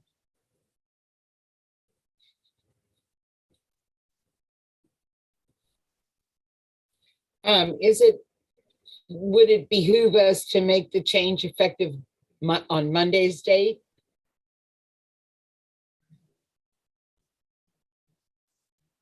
Tomorrow's a virtual day, so it really doesn't matter. Yeah, we should make it effective Monday because that would theoretically be the first day back, because again, Friday's a virtual day. Okay, so that would be what, I don't have a calendar, the 8th? February 7th. 7th, okay. Okay, then I would make a motion to change number 9, that following policy becomes, the following becomes effective for students in grades pre-K through 12 on February 4th, 2022. February 7th. Oh, I'm sorry, February 7th, 2022. And I'll second. Do we need to say to raise the threshold to 1.5% in this motion? No, because you already did that. Okay. Yeah, we did that. Okay. All right. Just want to be sure. I Okay. made the motion, Larry seconded. All in Correct. favor? Aye. All opposed? Motion passes. And the second one would be a motion to adopt the resolution as amended. So moved. Second. Second. Oh, go ahead, Jeff, take it. All in favor? Second. Okay, all in favor? Aye. Aye. Aye. All opposed? Motion passes. Okay. Okay. So I think that one got answered. Last thing I have to bring up is the 1% trigger numbers. So earlier this week, I was looking at schools that didn't reach the mass recommended threshold, see how far over each of them was. And I caught something that didn't see before, which was that the 1% triggers are rounded off of the population numbers for the school. So 447, for instance, rounds down to 4 infections as a trigger point, 478 rounds up to 5, if that makes sense. So over 450, 5, under 450, 4.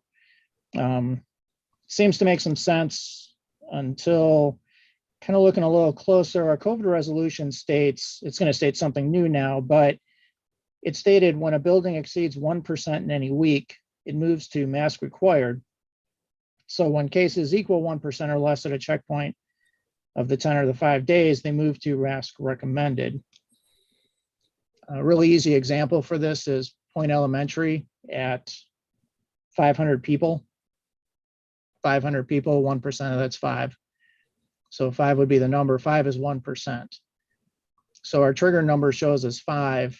And I hadn't realized this before, but that means when we hit 5 that we go mask required. And really that's 1%, that's equal. And our resolution says that equal to 1% is mask recommended. So I think we need to make sure that our numbers are rounded up. And actually what it comes down to is whatever they are divided by 100 plus 1. So 500 divided by 100 is 5, plus 1 is 6. So 6 is the real trigger number where we would go mask required. And Point was actually at 6 this week. So they still would have been mask required, but in this case, the trigger number was just lower than what it should have been. Does that make sense? Oh, I'm sorry, at the 1.5%, then we would be rounding up. Well, we'd be going to the 1.5% and doing the math on that.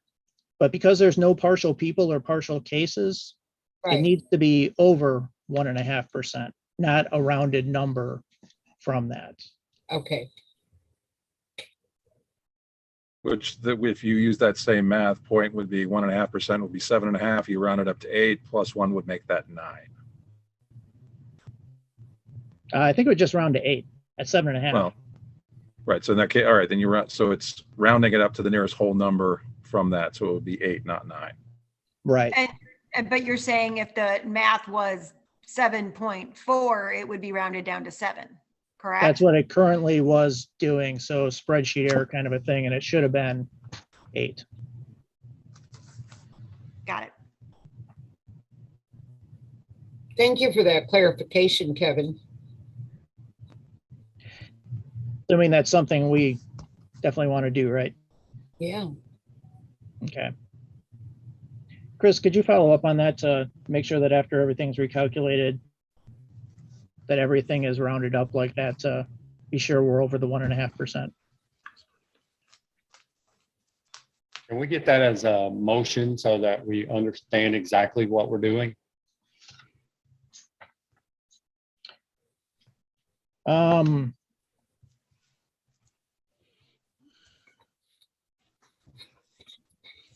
Sure. So what would the motion be? It would be that the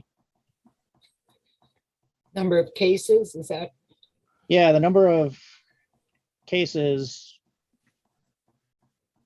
is over the required percentage in the COVID-19 resolution.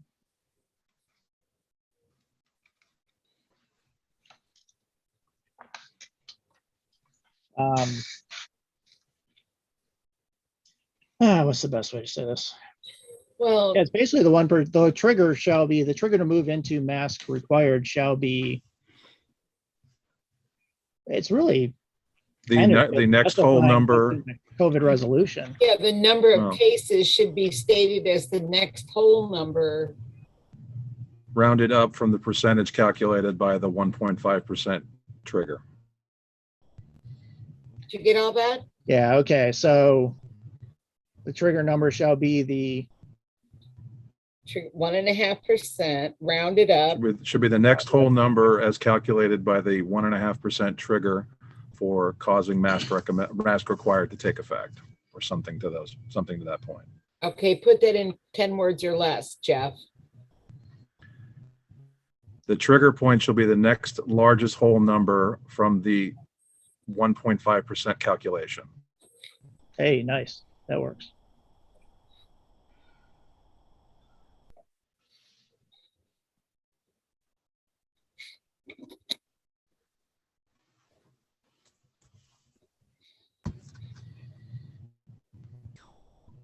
So Jeff, did you make that motion? I think I just gave the terminology for it, but I think Kevin was the one actually putting the motion forth. All right. Okay, Want to have it be me? That's fine. I'm just trying to make the wording right. you want me to give it a shot? The trigger numbers, oh, do you want me to? Shall I Make a try? motion to, how about I try this? I'll make Okay, a go motion ahead. to approve that the trigger number required for mask recommended be the largest whole number above the calculation point as determined by the resolution. Actually be the lowest whole number. The next above. whole number. Yeah. The next whole number, yeah. Try it again. I'd like to make a motion to approve the trigger point for mask required to be the next whole number as calculated by the 1.5% trigger point. You're basically going to round up to the next integer. Yes. Correct. Okay, you only missed one word there, Jeff, and it was the next whole number up. So if we could get that in there, that would be great. I'd like to make a motion to approve the trigger point for mask required to be the next whole number up from the 1.5% calculation. I second that motion. All in favor? Aye. Aye. All opposed? Motion passes. Thank you. You get all that, Sue? I'll have to go back and get it from the video. Okay, fair enough. All right. Does anyone else have anything about COVID or the COVID resolution? No. I don't. Actually, I think I've got one thing, if you don't mind. Go ahead. As I've been staring at the dashboard, looking at the numbers. If I look at Forder has a building population of 447. The 1% trigger would be 4. By the metric we just used, that trigger would then be 5. That school is currently mask required. It would be mask recommended under that math. It would be, yes. And Woolwind is the same way at 508. Its trigger point is 5. With that new resolution, it would be 6. Obviously, the percentages change, but with that in mind, that would also be a school that would have been mask recommended versus mask required. So I think we make sure we post the dashboards and post the required versus recommended. We're making sure to check the numbers correctly. Yes, thank you for that and putting those two out there as examples, because that is exactly the two that we would be talking about from this past week. Anything else? Anyone else? Okay. All right, next up, student achievement, the fun part of the evening with Oakville Elementary. It's all yours. All right. Well, thank you guys for having me here tonight. I'm excited to share all the wonderful things that are happening at Oakville. So, Jess, if we want to start the slides, that'd be great. You can go ahead and click to the next one. So we'll begin with our mission statement. Our mission statement actually was created several years ago under different leadership, and I'm looking forward to, at the end of this school year, working with our staff to create a new mission statement moving forward into next year and years beyond. However, our theme this year is brand new, and it's really guided our culture at Oakville this year. So it's "This is me, this is we," where we are loved for our individuality and value the strength of community. And I think you'll see that the community at Oakville Elementary is one of a kind, and I think you'll see that throughout our slides. So you can click to the next slide. And here you'll see our OES demographics. And although these numbers don't show that OES is necessarily the most diverse school within Mehlville School District, we do have a unique student population. They all bring their unique talents and selves to OES, and we like to celebrate those. Next slide. Here you'll see our school improvement goals. You'll notice that they're very similar to other school improvement goals throughout the district. For tonight's purposes, we're really going to focus on 1, 2, 3, and 4, that reading achievement, math achievement, and some SEL data. So if you click the next slide, we'll start with our reading data. And this slide shows from term 1 to term 2, the growth our students have made. So if we look, for example, at grade 3, in term 1, 37% of our students in grade 3 were at that expected reading level, whereas in term 2, 53% of our students were at the expected reading level.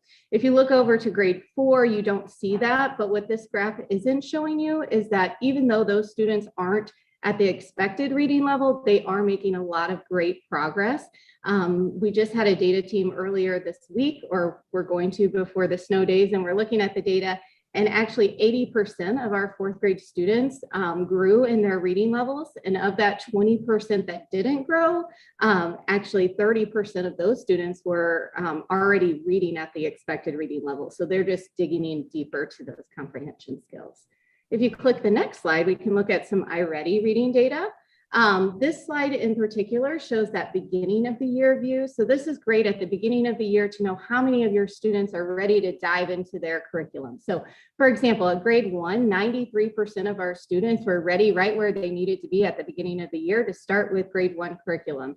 As opposed to if you look at grade 5, we only had 63% of our students that were ready to start with that grade 5 curriculum. So in that case, it shows us that we have some work to do to make sure that filling in those gaps that they don't have. If you click the next slide, here we have our iReady reading growth data from the standard view. Now, this is great to show our growth progress because the goals don't change from fall, winter, and spring. So for example, if we look at grade 1, 20% of our students in the fall were achieving at grade level. And now we have 67% of our students in grade 1 achieving at grade level. It is important to note that we are still in the benchmark window. So this was incomplete data. And I have those numbers at the bottom of the screen there. But the trend shows that in all grade levels, students are progressing. That green is increasing. So more students are achieving at level, and the red is decreasing, which is exactly what we want to see. Those students that are 2 years or more behind, that number is decreasing. So if you click the next slide, we can look at our math data. Again, this is the beginning of the year view. One thing we started looking at really closely at the beginning of the year was grade 4. You'll notice that only 66% of our 4th graders went into math this year ready to start with that math curriculum of grade 4.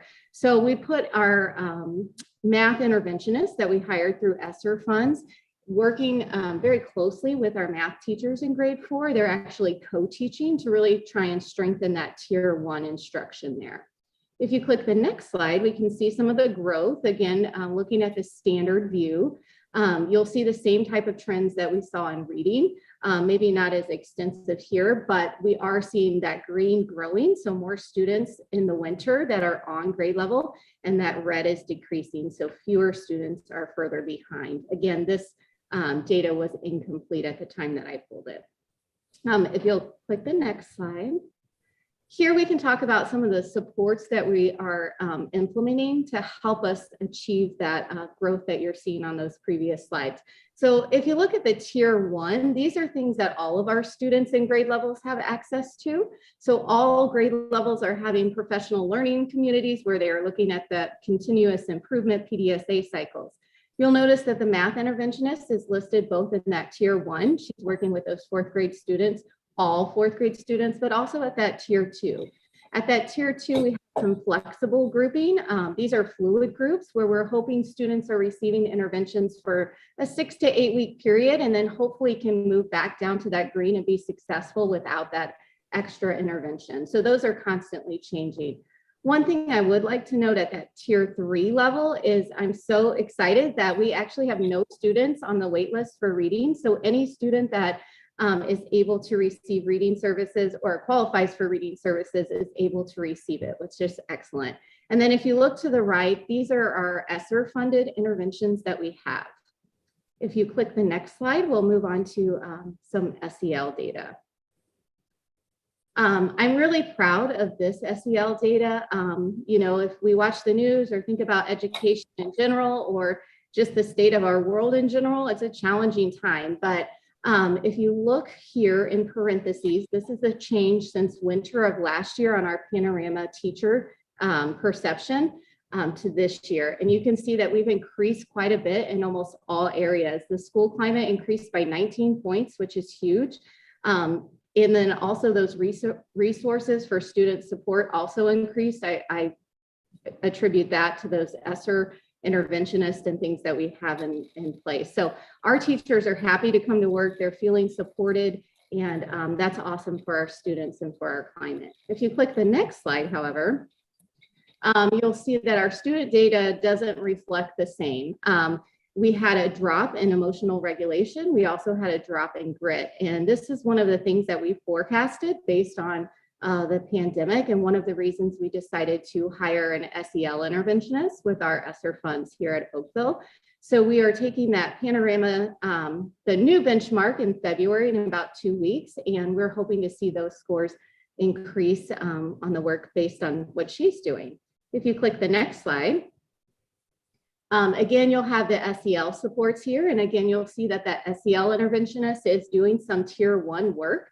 She's helping to implement zones of regulation in all classrooms, acting as a coach for our teachers to be able to do that. She's also helping to implement some of those PBIS universals. She is also in that tier 2 level, pulling small groups of students, intervening, doing those 6 to 8 week groups to try and help students in areas that they see a need. And again, to the right, you'll see those ESSER funds. If you turn to the next slide, it's important that we start tracking the impact that our interventionists have. I believe that they're very powerful, and I want to, show that to you guys.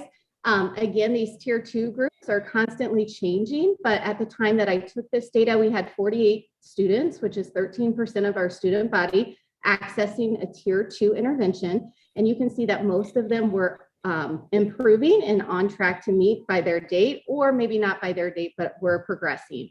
We only had 2 students that were not progressing. If you click to the next slide, you'll see that our students feel a sense of belonging. We had 169 students participate in fall clubs. And if you click on the next slide, you'll see all the clubs that we're offering in the spring. So I don't have a number there yet, but I anticipate a large participation as well.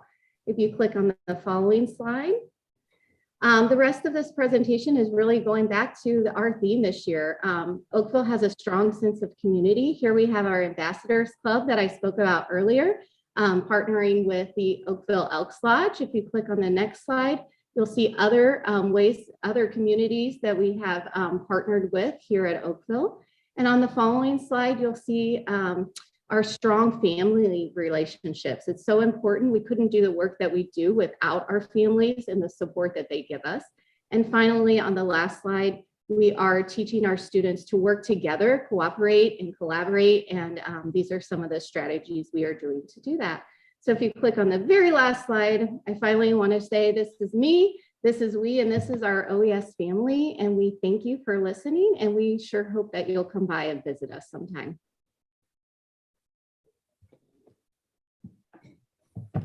And now I'll open it to any questions or comments.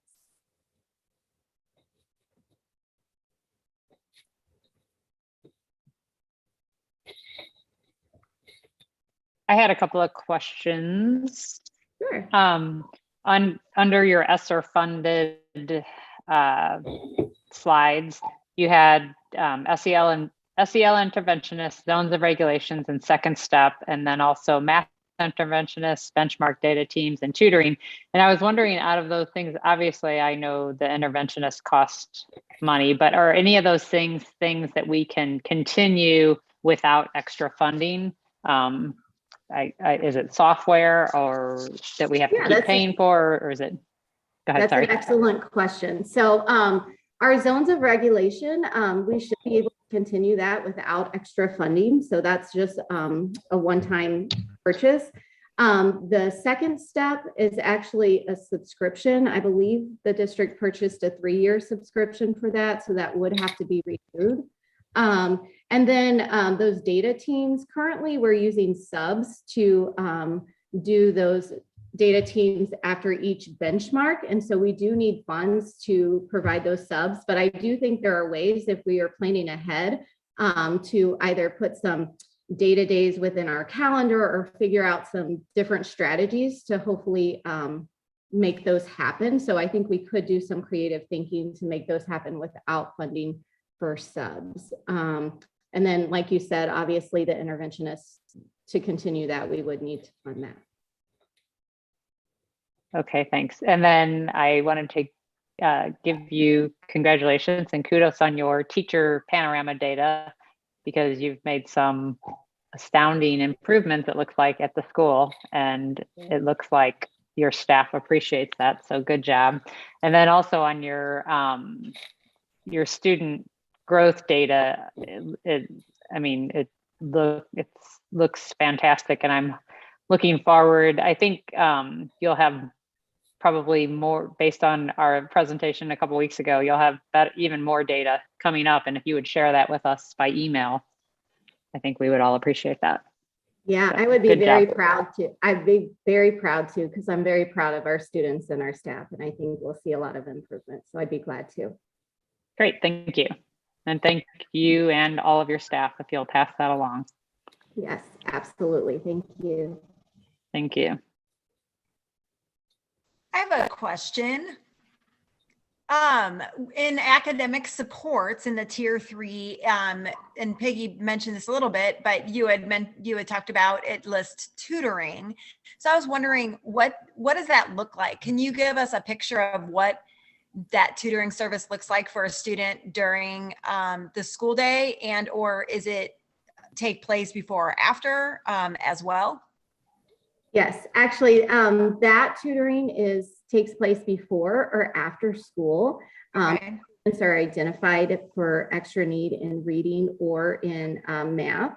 And thanks to our district, we do have some students accessing transportation before or after school as well. So they're utilizing that bus service. And we've seen lots of improvement with that as well. Wonderful. And then I know you have Homework Club listed as one of your clubs that students participate in. How well is that attended? And I guess, are you using A+ tutors for that? Yeah, so that's one of the strategies that we are connected with Oakville High School using our A+ tutors. They come in and they partner up with our students. And I don't have a number in front of me, but I will tell you, each time I go in there, the library is completely packed. So students actually really enjoy it. They like working with those high school students, and those high school students like actually coming back and seeing previous teachers, and they're really happy to be there. So it's actually a fantastic club. Yeah, that's awesome. That's a really great program. And I'm glad that you have that relationship with Oakville High School and with those older students. So that's great. Thank you. Thank you. Hi, Megan, it's Patrick. I just wanted to say things about the high school relationship.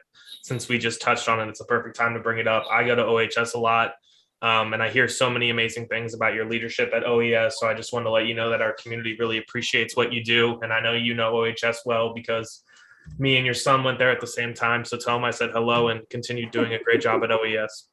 I will. Thank you so much for that. I just wanted to say good job, Megan, and I look forward to seeing you soon. Oh, good. Come on over to OES. We'd love to have will. Yes, Megan, I'll also echo the fantastic job you definitely seem to be doing it at OES.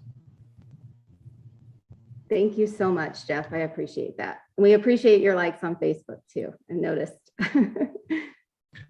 Yeah, and speaking of that, you can definitely see the me, this is me, we going on a lot of the pictures. So it's not just a theme that's put out there without being followed up. It's definitely being encouraged, and it definitely seems to be taking OAS by storm. So it's a great way to motivate, and it definitely look forward to seeing what the mission statement's going to be with what you've done with just the theme so far. Thank you so much, Jeff.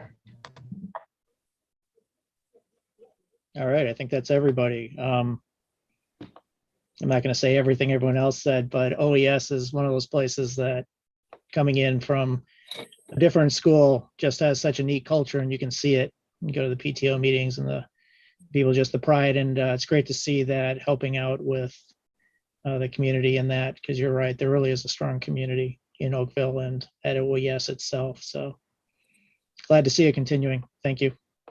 Thank you very much. And have a good night. All right, thank you so much. All right. Great evening. Thanks.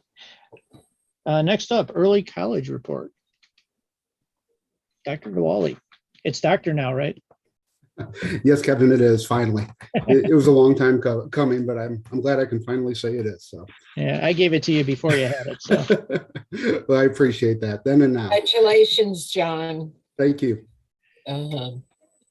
Well, Megan was a tough act to follow, but I am certainly going to try and do my best and talk a little bit about some of our choice programs that we have. First one being Early College Academy. You know, a week ago, I had the opportunity to speak at our choice programs night, where we presented all of our prospective sophomores, juniors, seniors with the various options that they have afforded to them in our district. And really, I was able to start with how I would like to start tonight, thanking the community, thanking this board and our central office leadership team for supporting these type of options and these type of programs for our kids. I also would be remiss if I didn't take an opportunity to recognize the counselors in an ever expanding choice of options that students have. They have to become the experts on all of those and lay those all out for our students to choose from for their best path. And, you know, early college is one of those options. Excuse me. You know, our early college program is an early entrance to college. It's an opportunity for students to be concurrently enrolled in St. Louis Community College and earn their high school diploma at the same time of owning an Associate of Arts degree. So this is our third year in this program, and it has been very successful. And it's interesting as I think back, it's part of this ongoing conversation surrounding expanding opportunities for kids. How do we promote, how do we expand choices for them that are going to fit various pathways?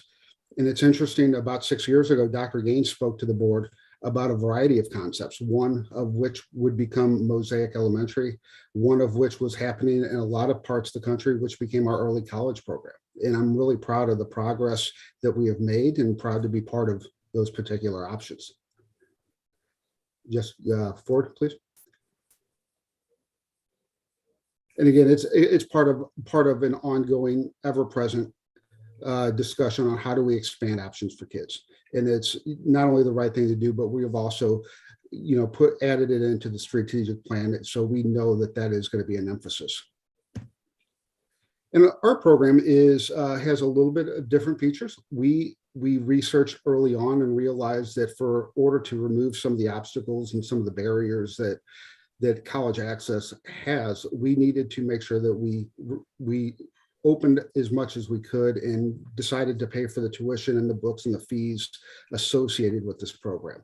That is not true with all programs, but it certainly is with ours. So to remove those barriers of access for students, we take care of, the district is investing in them and taking care of the books and tuition and those fees. We do have a home base at St. Louis Community College South Extension.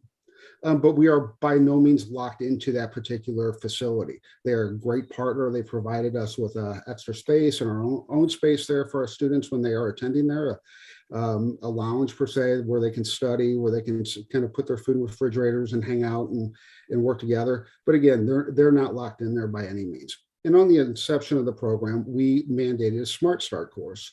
It was a course that was governed and overseen by one of our counselors. 2 years ago was Steve King. This past year, it's been Chris Ventimiglia who's managed that. And it really is an opportunity to have a face from the district that is a weekly contact and touch point for those kids. Interestingly, where we thought that brought us a great access and great opportunity, also became a barrier this past spring, where there was limited courses for students to sign up to because of the pandemic. That became a course that really caused a challenge for kids to get the schedules that they wanted and needed, and a lot of times where kids were trying to get schedules in which they'd be in the same classes. So we made a decision to not require that particular course, and Mr. Ventimiglia would make weekly schedules at the main campus at Merrimack, as well as South County Extension, to check in with those individuals. And that is a plan to, again, remove some of those ill-intended barriers that we place ourselves. We do think there's value there, but we also think we can achieve that same value in different ways without creating obstacles for kids. Eligibility requirements, some of these requirements, such as 16 years old, cumulative GPA, meeting college readiness standards, some of those are placed upon us by our higher ed partners. But we do have some variance there in terms of staff recommendations, attendance being in our district, 9th and 10th grade years, really so we can get a good idea of how a student may perform in a college level environment. And we also require, obviously, that they complete our early college application and not only a dual enrollment application for the community college. We do navigate the obstacles to fit the best for the student. For instance, if we do have a candidate that has not attended our district 9th and 10th grade, we're going to remove that barrier. And if it's in their best interest, allow them to enroll in our program. So our current reality, we currently have 16 students that are enrolled in our early college program. You can see that we have 6 seniors in the breakdown from each high school. We have 10 juniors, which is a little bit higher than it has been. So we're hopeful that will continue to increase. And our kids, when they're down at the community college, they take a variety of courses. There are some requirements that they must take in order to meet that associate arts degree in general studies, but we're not going to lock them into those particular courses outside of those particular requirements. So if they have interest in medical or IT, then they have electives that they can fill there. We do recommend that they access as many of the core 42 as possible. So those particular courses will transfer to public schools in our state, but we also advise that any courses that they do take, they need to check with their prospective college or university to ensure that those other electives would transfer. We have had first semester through our early college about students that took about 80 individual courses and earned over 200 college credit hours this past semester. Last semester, our district was rated as one of the top enrollment districts for St. Louis Community College, saving every bit of $300,000 in future tuition costs for our families and our students. And we have a lot of celebrations. The fact that our program continues to grow and continues to be successful, and we're investing in our students and investing in our families, I think is pause for celebration. We have projected out of our last 2 cohorts, a total of 12 of our seniors overall, 6 from last year and 6 from this year, are projected to finish their associates in arts degree. A couple of those students have chosen not to continue with the program for a variety of reasons and accessing another path towards success. But overall, that power of 15 that is really an important piece. Students who earn 15 college credits in high school have a much higher persistence towards finishing a post-secondary degree when they graduate from high school. So those 21 of 28 includes students who are enrolled this year that may not have, so there's a variance of 7. That includes some of our juniors this year. So if we would look at transcripts now, we're probably closer to about 25 of those students. So even if they didn't finish the program, there's been a great power in terms of that investment that the district has made in them. Continue to look for ways to promote this particular program, the greatest promoter obviously is our families and our students who are enrolled in part of this program. They speak very highly of it. They can speak to the impact immediately and potentially long-term in terms of how this allowed them to maybe be enrolled in a college or university or access scholarship money and speak to their different experience through our early college that maybe they couldn't speak to before. So we're very proud of that fact. Continued development, promotional materials. Tentatively we had the choice programs virtual. I forgot to erase that. I do apologize. We did meet in person and we had a very nice turnout of roughly 160 individuals in the auditorium last week.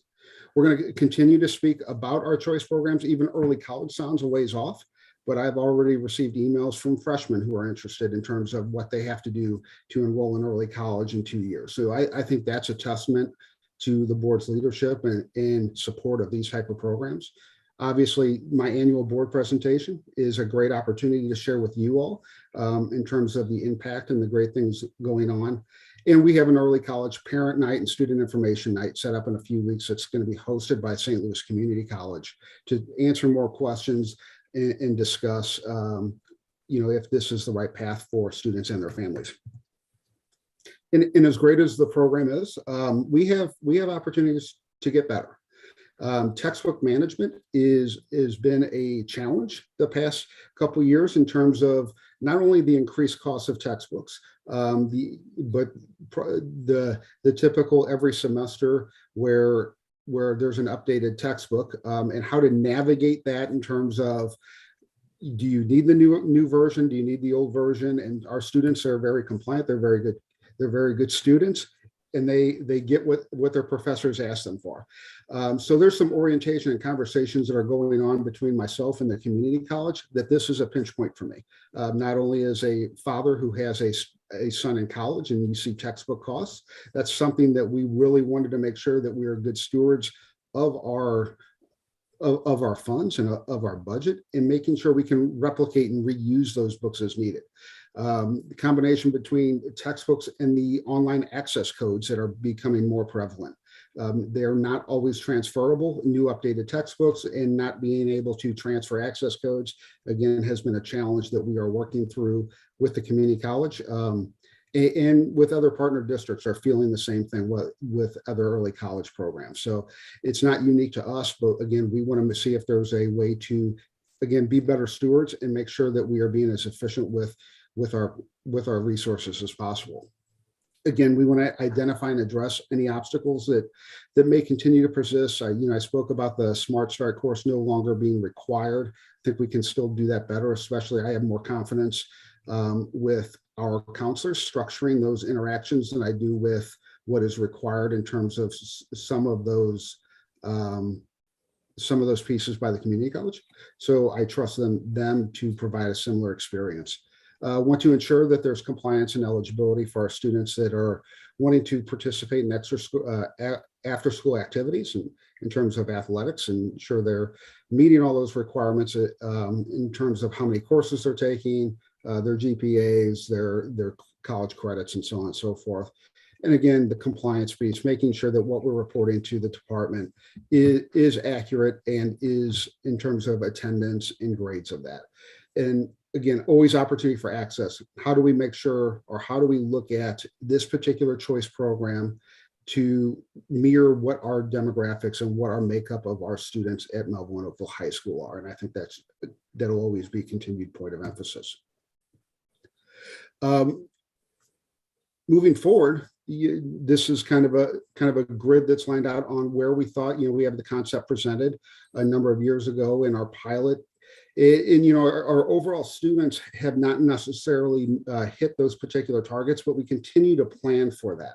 We continue to plan for next year having the capacity to support 30 students, juniors and seniors. So we do have 10 juniors. So, we're planning for the notion of, if we have enough juniors who apply next year, that we could house up to 30 students into this particular program.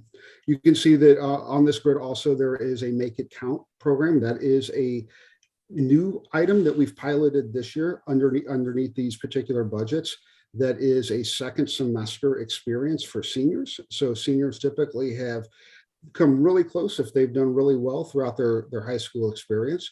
They've earned all of their credits usually, except for maybe their English. Make It Count allows them to start attending college full-time their senior year, as opposed to attending part of the time or dual enrollment or some of our internship type of classes. So again, it's not necessarily a choice for all students, but it's still a choice that should be accessible to our students. And Access Point's another one of those particular programs that I'll speak to a little bit more in the following presentation. But again, it is a partnership with St. Louis Community College. And I try to look at things in terms of moving forward and moving towards the future. And forward, kind of that more immediate option with that future on kind of the long game and kind of what we think could be down the line. So again, we're piloting Make It Count this year. That is a program that we have had for students in it this semester. I anticipate that particular program to expand. There's some work that we have done with Dina McKelvey and Scott McMullen over at Scope, Missouri Options students and dual enrollment access. Access was limited to those students in terms of the GPA requirements, because not all of our students who were enrolled in Missouri Option program had GPAs that would meet those criteria for St. Louis Community College. So within our MOU, underneath our early college academy piece, we have the availability and the ability to allow Missouri Option students to access dual enrollment. So we're able to expand that access and that opportunity for those particular kids who may not have had it in the past. Moving forward, St. Louis Community College has aligned a biotech program under a life science lab assistant certificate.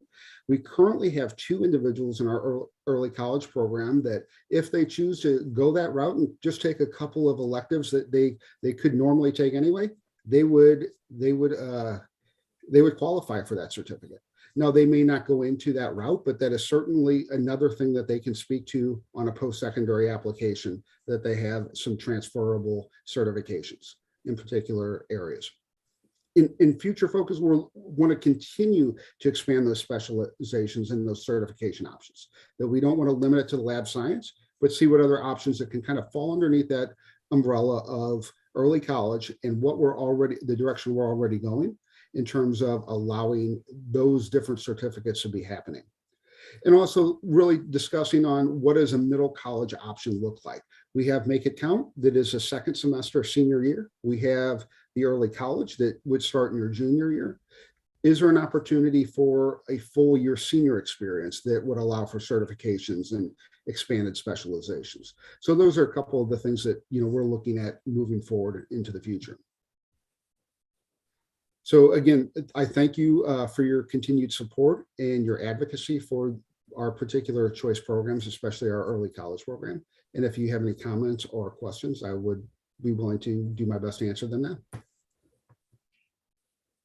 Go ahead, Jean. Dr. Diwali, this is, in my opinion, one of the greatest things that we ever came up with. It affected a good friend of mine personally, Melissa Villick, and she is just, she's doing magnificent at WashU with being on the dean's list already. But I have a question, and please don't think I'm trying to throw any water on this, because I'm not. But with the tuition, books, and fees, is that calculated on a as needed or on a sliding scale, or or is that just like a gift that we give them? So it's calculated based on the number of hours to achieve the associate's degree. And there is an average in terms of how much books would cost per credit hour that we go by. And that's how we calculate the budget. I got you. Okay. We do retain all of the books. Okay. And again, that's where some of my challenges and some of my colleagues with similar challenges, where they update the editions every year. And right. Really and I can see how that would be, be messy with the online with the passcodes to enter a course, and only usable one time, I can see where that would get complicated. The access codes to get to a text, Yeah, and that's only one piece to it. There are other programs that absolutely limit the courses that students can take, and that really hasn't been the notion of where we have gone with our programs to start out limiting students. We want to expand those opportunities. Yeah, you don't want to limit, that's for sure. You just want it to make it available to everybody who wants it. That's, I guess, the wish there. And I'm wondering, I guess that on a in-house level, that every student there is well aware of this program, right? I wouldn't be forced to make that assumption. There's a lot of great programs. South County Tech, one that I'll speak to in the next presentation, has been around for years, but people may not know the value and the amount of variety in programs that particular option has. Right. So I think maybe, I don't know if we need to market it better or what we need to do, to let the people right there or sitting in our lap that could benefit from this know if they're not using it, what they're really missing. So, and again, our counselors do a fabulous job of laying out all of the options. I would argue that we have such great programming at our high schools and such great teachers and options. It's hard to pull away. It's hard for kids to want to not only leave their friends and their colleagues, but a lot of the great things that we have going on underneath the buildings of our high schools. I agree with that. I certainly do. Yeah. Yeah, if I could jump in, that whole thing about marketing it, I'm going to take a second to do that. You said families tend to be your best advocates, and I am one of those families. My daughter has done absolutely amazing in this program over the last couple of years, and a lot of growth in a lot of different ways. And I'll just say everything that I could have asked for in the program, it's delivered. Everything I could have asked for and never had to from the person leading it, John, you've delivered. I frequently hear great things about you from my wife about all of the things that you take care of without even being asked to. So definitely appreciate that. I think you're a great person to lead this program. I would say I do think there is a lot of understanding out there that it does exist, because a couple of years ago, my daughter brought it to us, and this was something we voted on I think maybe a year or two before that. So I was so happy to see something that we voted on that was this great advancement that one of my kids was actually going to use. And it's really the only program that they've ever done that with. So they were too old for Mosaic. So, she's looking at being a vet, which is an 8-year program, and this takes 2 years off of that, which was the reason she decided to go back into it, because now it's a bachelor's and an MBA, essentially that same amount of time. And there's just so many great things about this. Every credit you take is a college credit. You're not taking tests to have to get the college credit and get a certain score on those. You're in college. So for the right kids, great opportunity. Really appreciate it. Appreciate everything you've done to make this successful. And I love the fact that you're so humble with it, that you come with things that you still want to keep improving. So just thanks about all of it.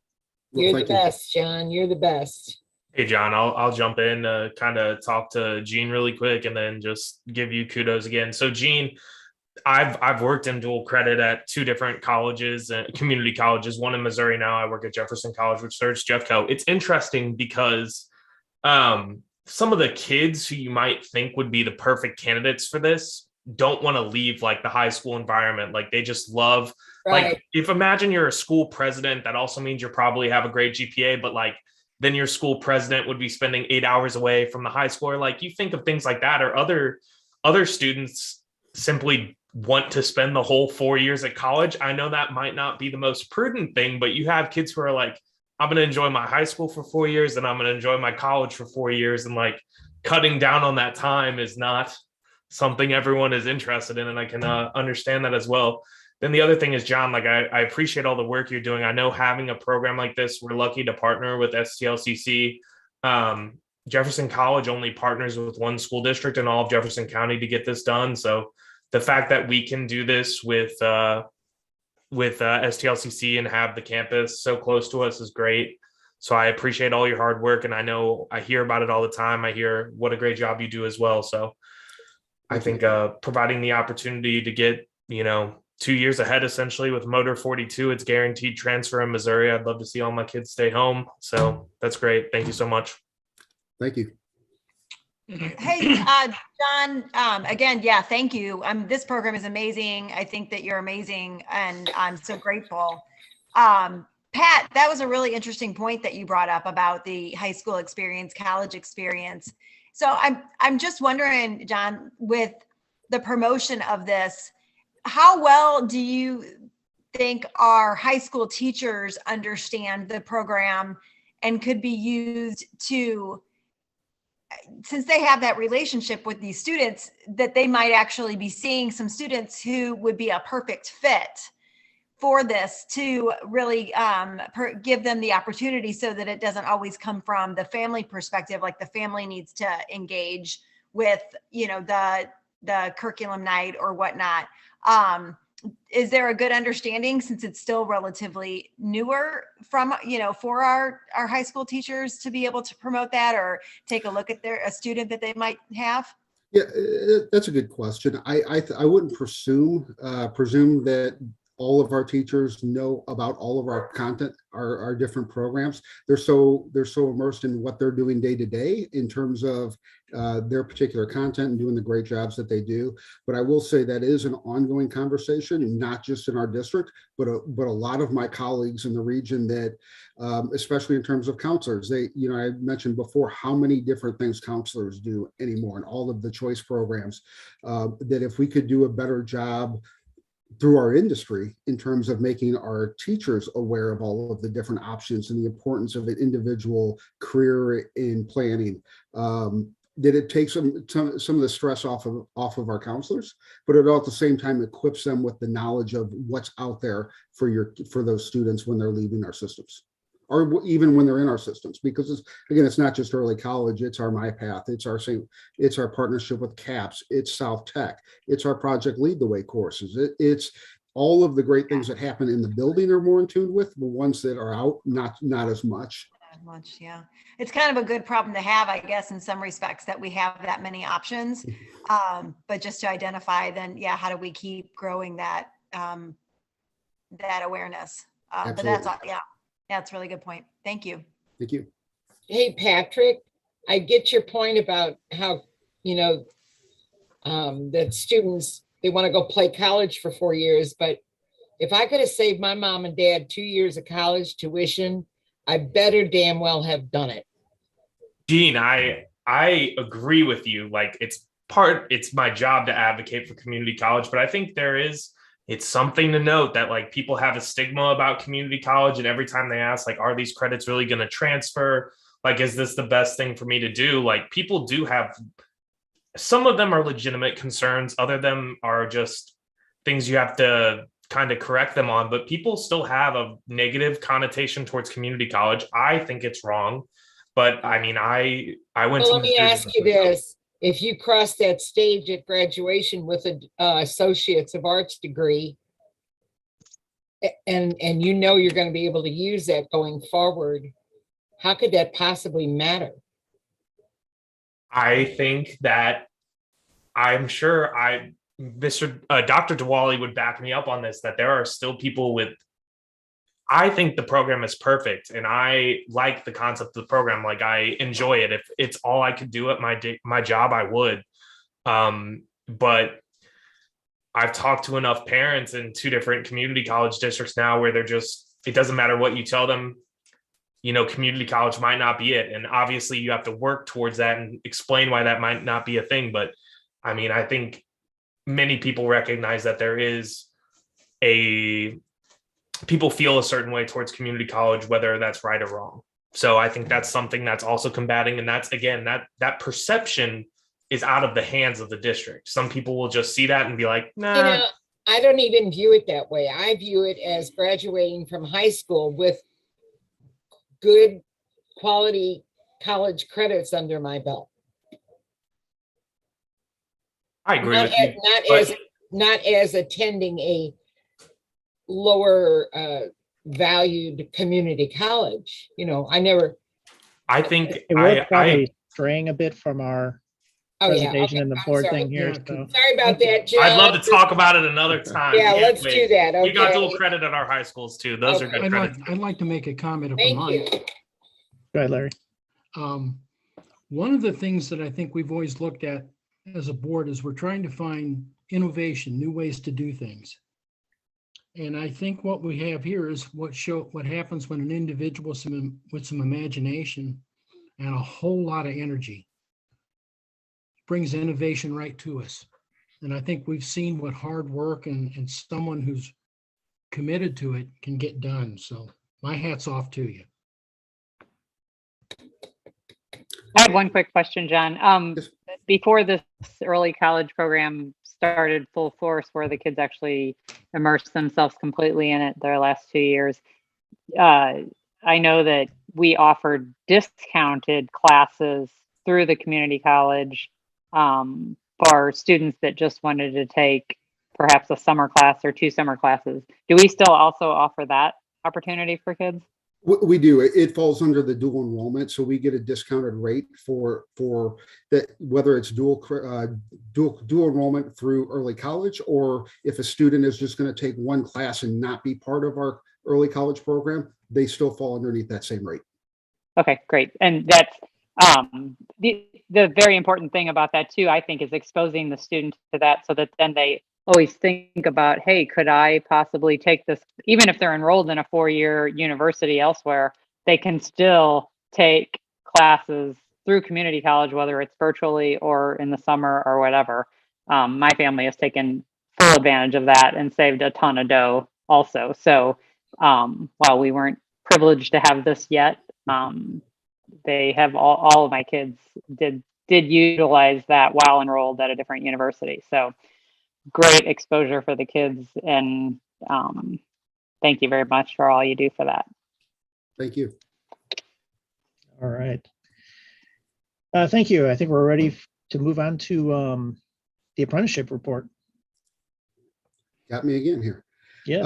So, for the past few minutes, we've been talking about early college, but our focus is not just on college. Our focus is on college, career, and life readiness. And again, our counselors do a great job of sharing all of those options available. And it isn't limited to only college and universities, but sharing the different options, whether it be going to work at an apprenticeship or going to the community college, or different items. So again, not a singular focus, but multiple pathways to success. And it's part of that exposure to careers and various pathways that this board report aligns to. Our vision is that all students have some type of work-based experiences prior to graduation, and an ongoing commitment to expand those opportunities for our students. And as you can see, these align to a national, state, and local guidance. We have some national indicators of college and career readiness that align to apprenticeships and workplace learning experiences. It's part of our Missouri's Career Technical Education certificate. In fact, the old certificate's based on the notion of those. And again, it's supported in our district locally through the strategic plan and the expanding of our pathways. And I think that is all good. It's great, but why? For me, the why, it's that our kids are not just one score or one number, but really they can speak to that culmination of their experience in high school. And research shows that students who have increased employee capacity out of high school will have a higher earning potential long range. They'll also have increased persistence to completing a +1, not just that high school diploma, but that additional certificate, whether it's a bachelor's degree, whether it's a trade apprenticeship, but they have higher persistence towards completing those particular pieces. And you can see that, one of those indicators, those career ready indicators, a student who has identified that career cluster of, and then 2 or more of the following. So they may have said, I'm really interested in business. They're taking all of our business classes, and that's one indicator. Then their attendance and how much community service and Do they engage in internships or job shadowing, that workplace learning experience? Were they immersed in a way to where they were taking industry recognized credentials and passing tests and earning certificates? Again, being enrolled in dual credit career pathway courses, whether those are dual credit in-house or again, dual enrollment at our local community college or one of our other partners. In one of those pieces being well-rounded and being involved in 2 or more organized co-curricular activities. So not just going to school and doing school, which is great, but also being involved in doing other things or meet some of those career ready indicators. And one of the hallmarks, one of the gold standards is the apprenticeship programs. It supports the workforce development. It provides students those work-based experiences. Often they're paid. The good ones are paid. Portable industry credentials are part of an ongoing program. There's some accountability between the Department of Labor, the business partners, and the apprentice. And it really leverages existing processes and resources. And that's how we were able a couple of years ago to go through and become one of those certified programs in terms of our IT, in our network administration. And Paul spoke to that goal of that grow your own, building that capacity in-house. That is where this particular program came from. But our particular state is ripe for apprenticeships. We are, in terms of, Jess, you want to move on? In terms of the apprenticeships in Missouri, we've been ranked second for completed apprenticeships. So there's been a strong focus on workforce development, talent pipeline, and building apprenticeships in our state. There's 3,800 employers in over 70 different occupations that have offered apprenticeships in the past couple of years in our state. And again, our state was ripe for this. So, there's an opportunity to expand, and we have done that. We worked with our IT department to have a generalist apprenticeship, and hopefully we can get some more traction in terms of that. But that's something we're going to continue to work on. Obviously construction and trades is something that comes off quite a bit when you think about apprenticeship programs. We're also talking about partner the arts and craftsmen in terms of that particular pathway. So not just your traditional construction and trades, but one of the things we're going to do moving forward, and again, Mr. Ventimiglia over at Oakville is really going to spearhead it at his particular building, but we're going to bring in the construction and trades similar to how we bring in or allow college recruiters come in to promote St. Louis University or Maryville University. So during TAP and A&P, students will get an email or get a notice that, hey, these particular universities are here, and also the Bricklayers Union, and also the sheet metals, and also the carpenters. So it's going to be spoken in the same vein as all of these particular other options that are available to kids. Again, exposure, allowing them to know what's out there for them. One of the programs I'm really excited about for the potential is Access Point. Access Point is a new partnership. It is similar in terms of requirements for St. Louis Community College, but Access Point is a training paid, it's a pre-apprenticeship program where students get some training the second semester of their senior year. In the summer, they engaged in a paid experience, paid work, and then into an apprenticeship in a long range jobs. So you can kind of see on the slides, the apply the spring semester of junior year, that really is truncated. Usually in this first year, it was at the very beginning of the school year for us. We are providing training through community college in terms of IT. We train them in Java 1, Java 2. We invest in that particular cost for those students. They take those classes, they're the senior year, 2 classes, then they go back to Mehlville and Oakville for the rest of their classes. Then in the summer, they're working for companies that Access Point is setting up with. Now, there's a variety of companies that they could be working with.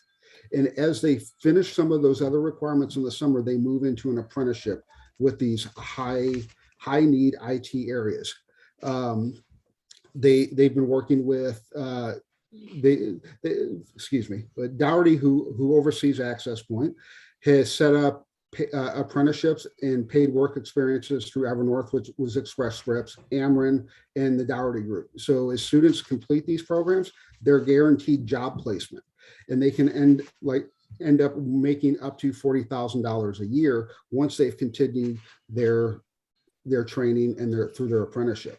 As part of their apprenticeship, these companies are not just committing to pay for that higher salary, that higher entry level salary, but also paying towards college degrees for these students. So it really is the model in terms of what we'd want to find for an apprenticeship, that we're providing some training, we're providing access to earn as you work, and through an apprenticeship that would lead into additional certifications or college degrees. So we currently have 2 students that are accessing this program. I absolutely intend this one to gain numbers as people become more aware. It was very limited last year in terms of the number of school districts that were involved. Now us and a variety of numbers in St. Louis area are involved, and it's just going to continue to grow. It's a great opportunity for kids that may not be committed to going to college or university right out of high school, but they transition to work through an apprenticeship, and then maybe their degree happens a little bit after graduation as opposed to going right into going to post-secondary education in that way. There's a variety, I've shared this before, we have a variety of work-based opportunities that happen within our district: internships, career and technical organizations, MyPath, CAPS. But I did want to take an opportunity to highlight a little bit of those this time, as opposed to kind of sharing the same slide year after year in terms of all of these great options that we have. Our on-site experiences in terms of what is housed insight, and that really would fall into like the internships in business and marketing courses. Just if you can move, and you can see these are courses that students or juniors or seniors that are enrolled in a business or marketing class at Oakville or Mehlville High School, and then part of their day they're going and working in our community. And these are a variety of these are the ones that actually were reported in terms of who's involved in supervised business experiences or cooperative occupational education. You might know it as COE in terms of that, but those are the internships and through the business and marketing courses. This by no means indicates that we don't have partners in our district where our kids are working. We have got some great community partners where kids work. And I also know, especially from communication this year, we have a lot of places that want our kids to come and help. And there's opportunities for more kids to be involved in these internships and these paid internships through the business and marketing classes.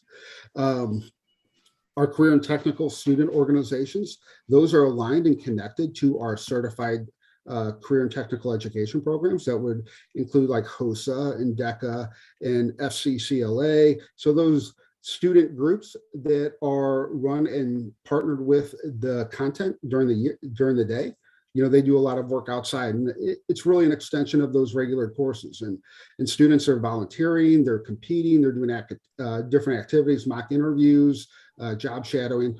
They're doing some micro businesses in terms of promotion and learning how to budget and how to market, different things. And, at Mehlville and Oakville, they're both heading the school stores and revamping those and doing a great job with that. So, the things that are happening again in our buildings are fabulous. So it's hard to promote only things outside of our buildings when we have such a great opportunities for kids inside the buildings. MyPath and independent study courses traditionally have been really harbingers of, I've extended and I've used taken all of the different electives. What's next? So I'll create my own. And more often than not, these are connected to a post-secondary goal, passion, something they're interested in, but also really what it looks like in terms of the world of work. And kids really have done a great job in terms of competing and presenting and having some of those real life skills as part of those experiences. And again, our IT and food service, I know Scope that has attempted to place folks at both of those. We've for a number of years have students that are working with Paul in the IT department. Again, one of those was in our access point program that got some great experience in terms of being interested in the computer science and the IT field. And then there was another option for that student that it was working with the professionals in our district. Now there's an option for how they're going to move forward in terms of apprenticeships and post-secondary success. So we're going to continue to look at how we can expand and capitalize on those. These pieces, South Tech, I wanted to make sure I did some due diligence in terms of sharing with the board and the community the number of programs that students have access to. We have over about 170 or so kids from between the high schools that are accessing South Tech for a variety of programs. And students, these are very highly competitive programs. So we have a lot of students that can't access it because of the collaborative of all the school districts working at North and South Tech. They have limited capacity. So they are very competitive. Students earn certificates, they earn IRCs, and they, they leave with some entry-level skill knowledge that they're walking in with some portable credentialing. Can't speak high enough about South Tech. It is a fabulous opportunity. Even if a student is not sold on that particular career path, they may want to access South Tech and learn how to do some of the things that South Tech affords to them. So in terms of automotive technology or the building trades, different things that they offer are going to be very valuable for kids as they move forward, whether they pursue that career path or not. So again, it's another great opportunity for our kids. Excuse me. St. Louis Caps, another one of those off-site experiences. Students leave our buildings for half the day and they attend various partners through the St. Louis Caps, the Center for Advanced Professional Studies. We have the Global Business and Entrepreneurship strand, engineering and advanced manufacturing, medical and healthcare, technology solutions, and logistics. And the newer one is the teaching, careers, and education. So again, building that grow your own concept and building that pipeline of keeping our talent here. It is really the goals while those students are test driving those careers to making sure that that's what they want to do when they go to college. The vast majority of our CAPS students do attend college. Again, very highly competitive, especially in medical and healthcare. Those are really highly desired strands. And Dr. Lukey does a fabulous job managing that. I communicate with him weekly in terms of how we can best support our students in those different strands. But we have some additional opportunities that are afforded to us. I had mentioned previously that the Alumni Hall of Fame happens to be one of my favorite events that we do during the course of the year. And my role allows me to stay connected with our Hall of Famers. We had some fabulous visits this past fall. After a year of COVID, conversations still go on the impact of, it was great to have those alumni interacting with our students, interacting with our teachers.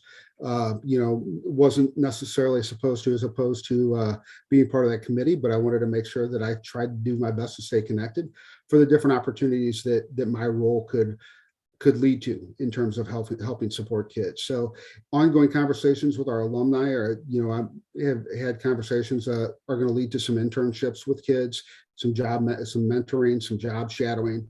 So we're going to keep that relationship going with our alumni because I absolutely want to come back and support our kids and support our schools and community.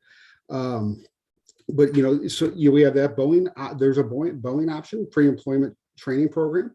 There's a new program that had just is kind of, it was in 2019 and took a year off and then kind of started again, but it's similar to a Make It Count type of program, but it is for assembly mechanics that are looking to get interviews at Boeing. So seniors, eligible students can apply. They go up to the training plant at Florissant Valley. And when they complete that, they're eligible for an interview. So, a number of weeks being part of that program, interview with Boeing right away. So it's an opportunity that we're looking to expand on. Currently, there's a pre-employment program that we have had a student engage in that after graduation, a student can enroll in that. It's a pretty short experience. It's not years in the making, so it's very doable. But there's two paths. Students can work through sheet metal and riveters, or become composite mechanics. So there's two different options there. So that again, we had a student from Oakville that was last year or the year before that accessed this program. Again, it's just another great opportunity that is afforded and accessible to our kids. South Tech and Lou Fuse partnership. South Tech has a lot of great partnerships. One that their director had shared with me pretty recently in terms of something currently going on connects with Lou Fuse. Again, we have lots of partners that are really wanting to develop that workforce and that pipeline. And they have partners with South Tech in terms of allowing students to access their sites, mentoring, job shadowing, working shoulder to shoulder with paid internships with seasoned professional, seasoned technicians. There's a partnership with Lou Fuse that allows those students to attend Rankin and matriculate into that program, and then get on with Lou Fuse afterwards, or right out of South Tech after they've completed the auto program. They could potentially go right into a paid job at Lou Fuse. Build My Future is an annual event. It's an interactive hands-on showcase for students to learn about opportunities specific to the construction industry. It is going to be held in France at Francis Howell this April. We've already reserved our spots. It is limited, but since we got wind of it early, we were able to secure transportation. We were able to secure a number of spots that students from Mehlville and Oakville can attend. And again, we did a site visit to State Tech in October and wanted to share that because, again, we're not just highlighting only the college options, but a variety of options and a variety of different pathways that are available to our students. And we want to just make sure that we continue to highlight those. And Dr. Gaines spoke a little bit in terms of educator externships. So it's really, that future forward and future focus piece. We have the forward focus of we want to have some certified teacher externships modeled on the DESE model. There is some variance that we can work underneath that, but future focus, we are already had a grant that has preliminary been approved by DESE. It's a partnership and a collaboration with my colleague at Afton School District that I would argue that a lot of our partnerships with Afton are really the model of collaboration in terms of the county on how we work with each other in terms of our CTE and our CAPS. But this particular experience is going to allow students to allow teachers, 3 days early summer to explore what geospatial information systems is all about. And the goal is to provide them experiences that they can apply from that career field to their content.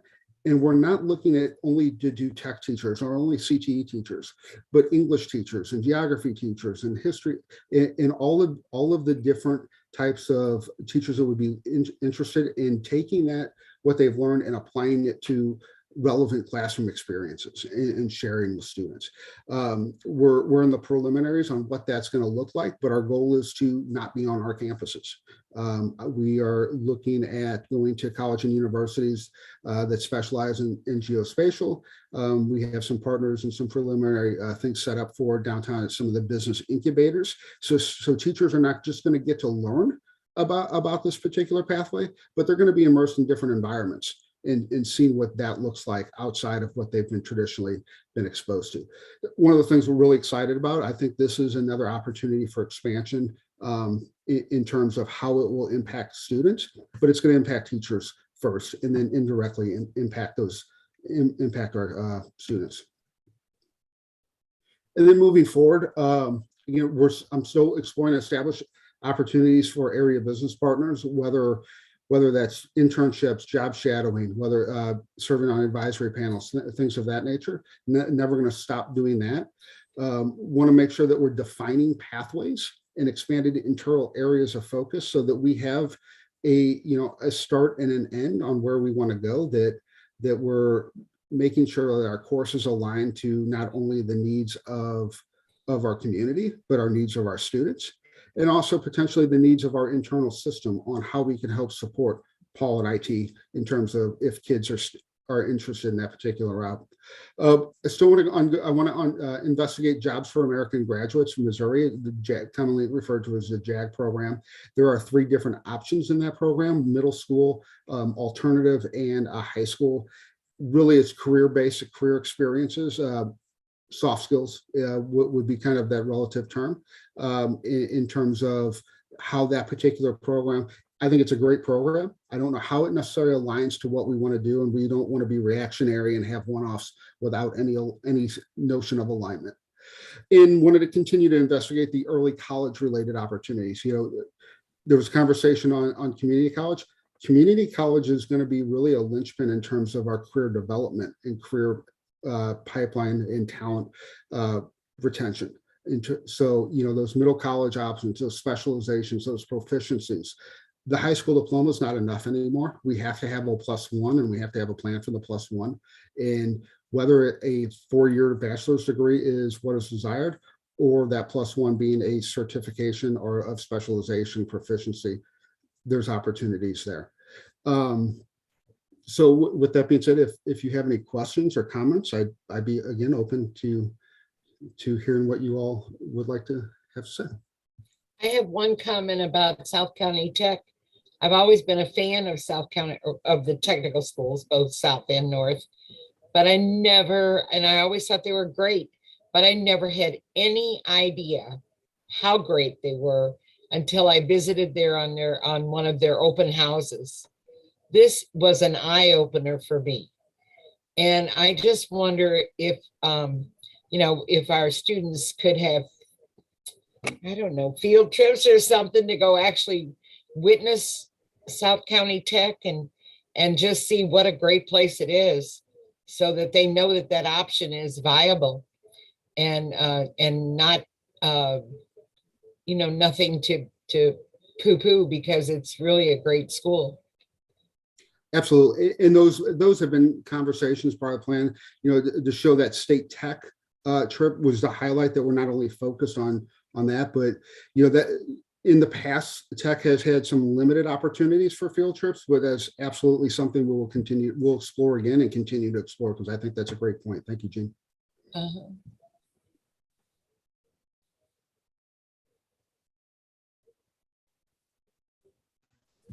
John, when you talk about GIS, I assume you're talking about like the Defense Mapping Agency and people like that who just live and die with this.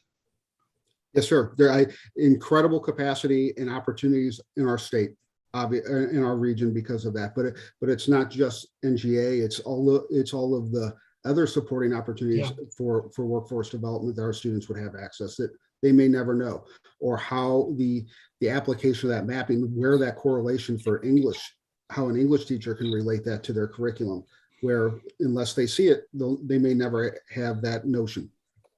Yeah. Yep.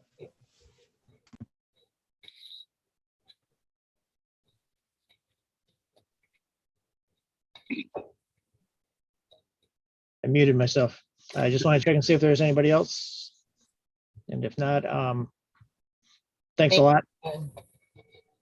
Thanks a lot, Dr. Diwali. And although I don't have a kid in this program, I'd be happy if they were, because it's, just another great option. So appreciate everything. Thank you. Thank you all for your support and continued advocacy for our students in all of these choice programs. Absolutely. You're the best, Dr. Diwali. Thanks. Thank you. Thank you, Dr. Diwali. I just wanted to say Yes, doctor. thank you, Dr. Diwali. Thank you. Thank you. Oh boy. Okay. Next up is action items by consent. Is there anything anybody wants to poll? A, because I was absent. Okay. Can I get a motion to approve action items by consent 7B through 7F? So moved. So moved.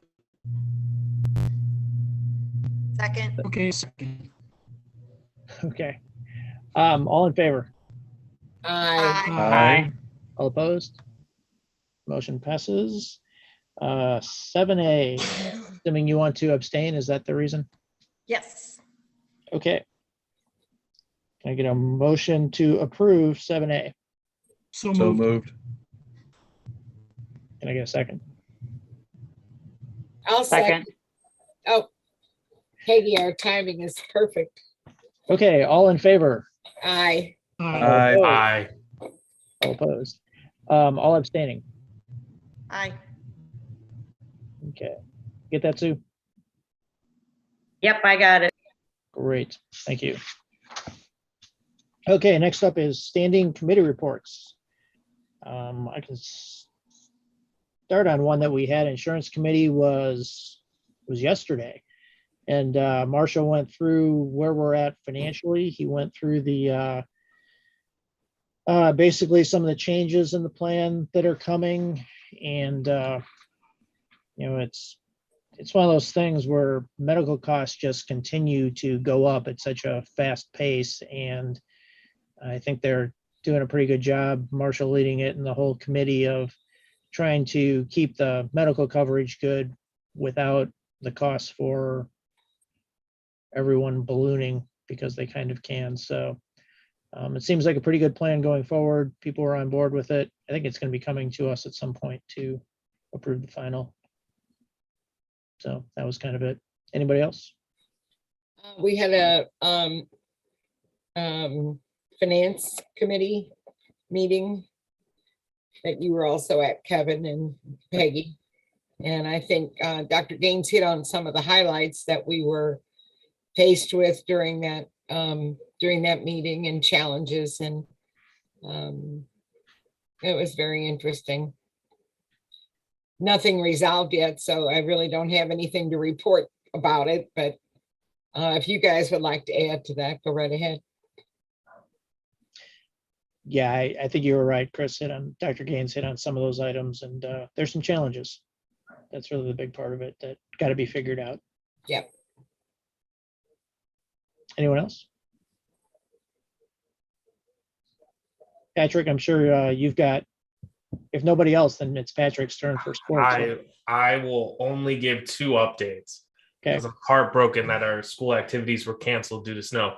But I wanted to congratulate Oakville Hockey for making the Challenge Cup, which is the highest postseason tournament you can make in the St. Louis area, which is great. Then I saw the Oakville boys basketball team beat Seckman the other night in a back and forth game. That was awesome. And then the Mehlville High School girls basketball team beat Northwest. That was also great. So congrats to all of our teams. Can't wait to see you guys get back out there. We'll see you soon. Go team. Awesome. Thank you. Okay. Next up was open period for patron comments on non-agenda items. I don't believe we had anyone on this, but Jessica, I want to verify with you before we move on. We did not have any. Okay.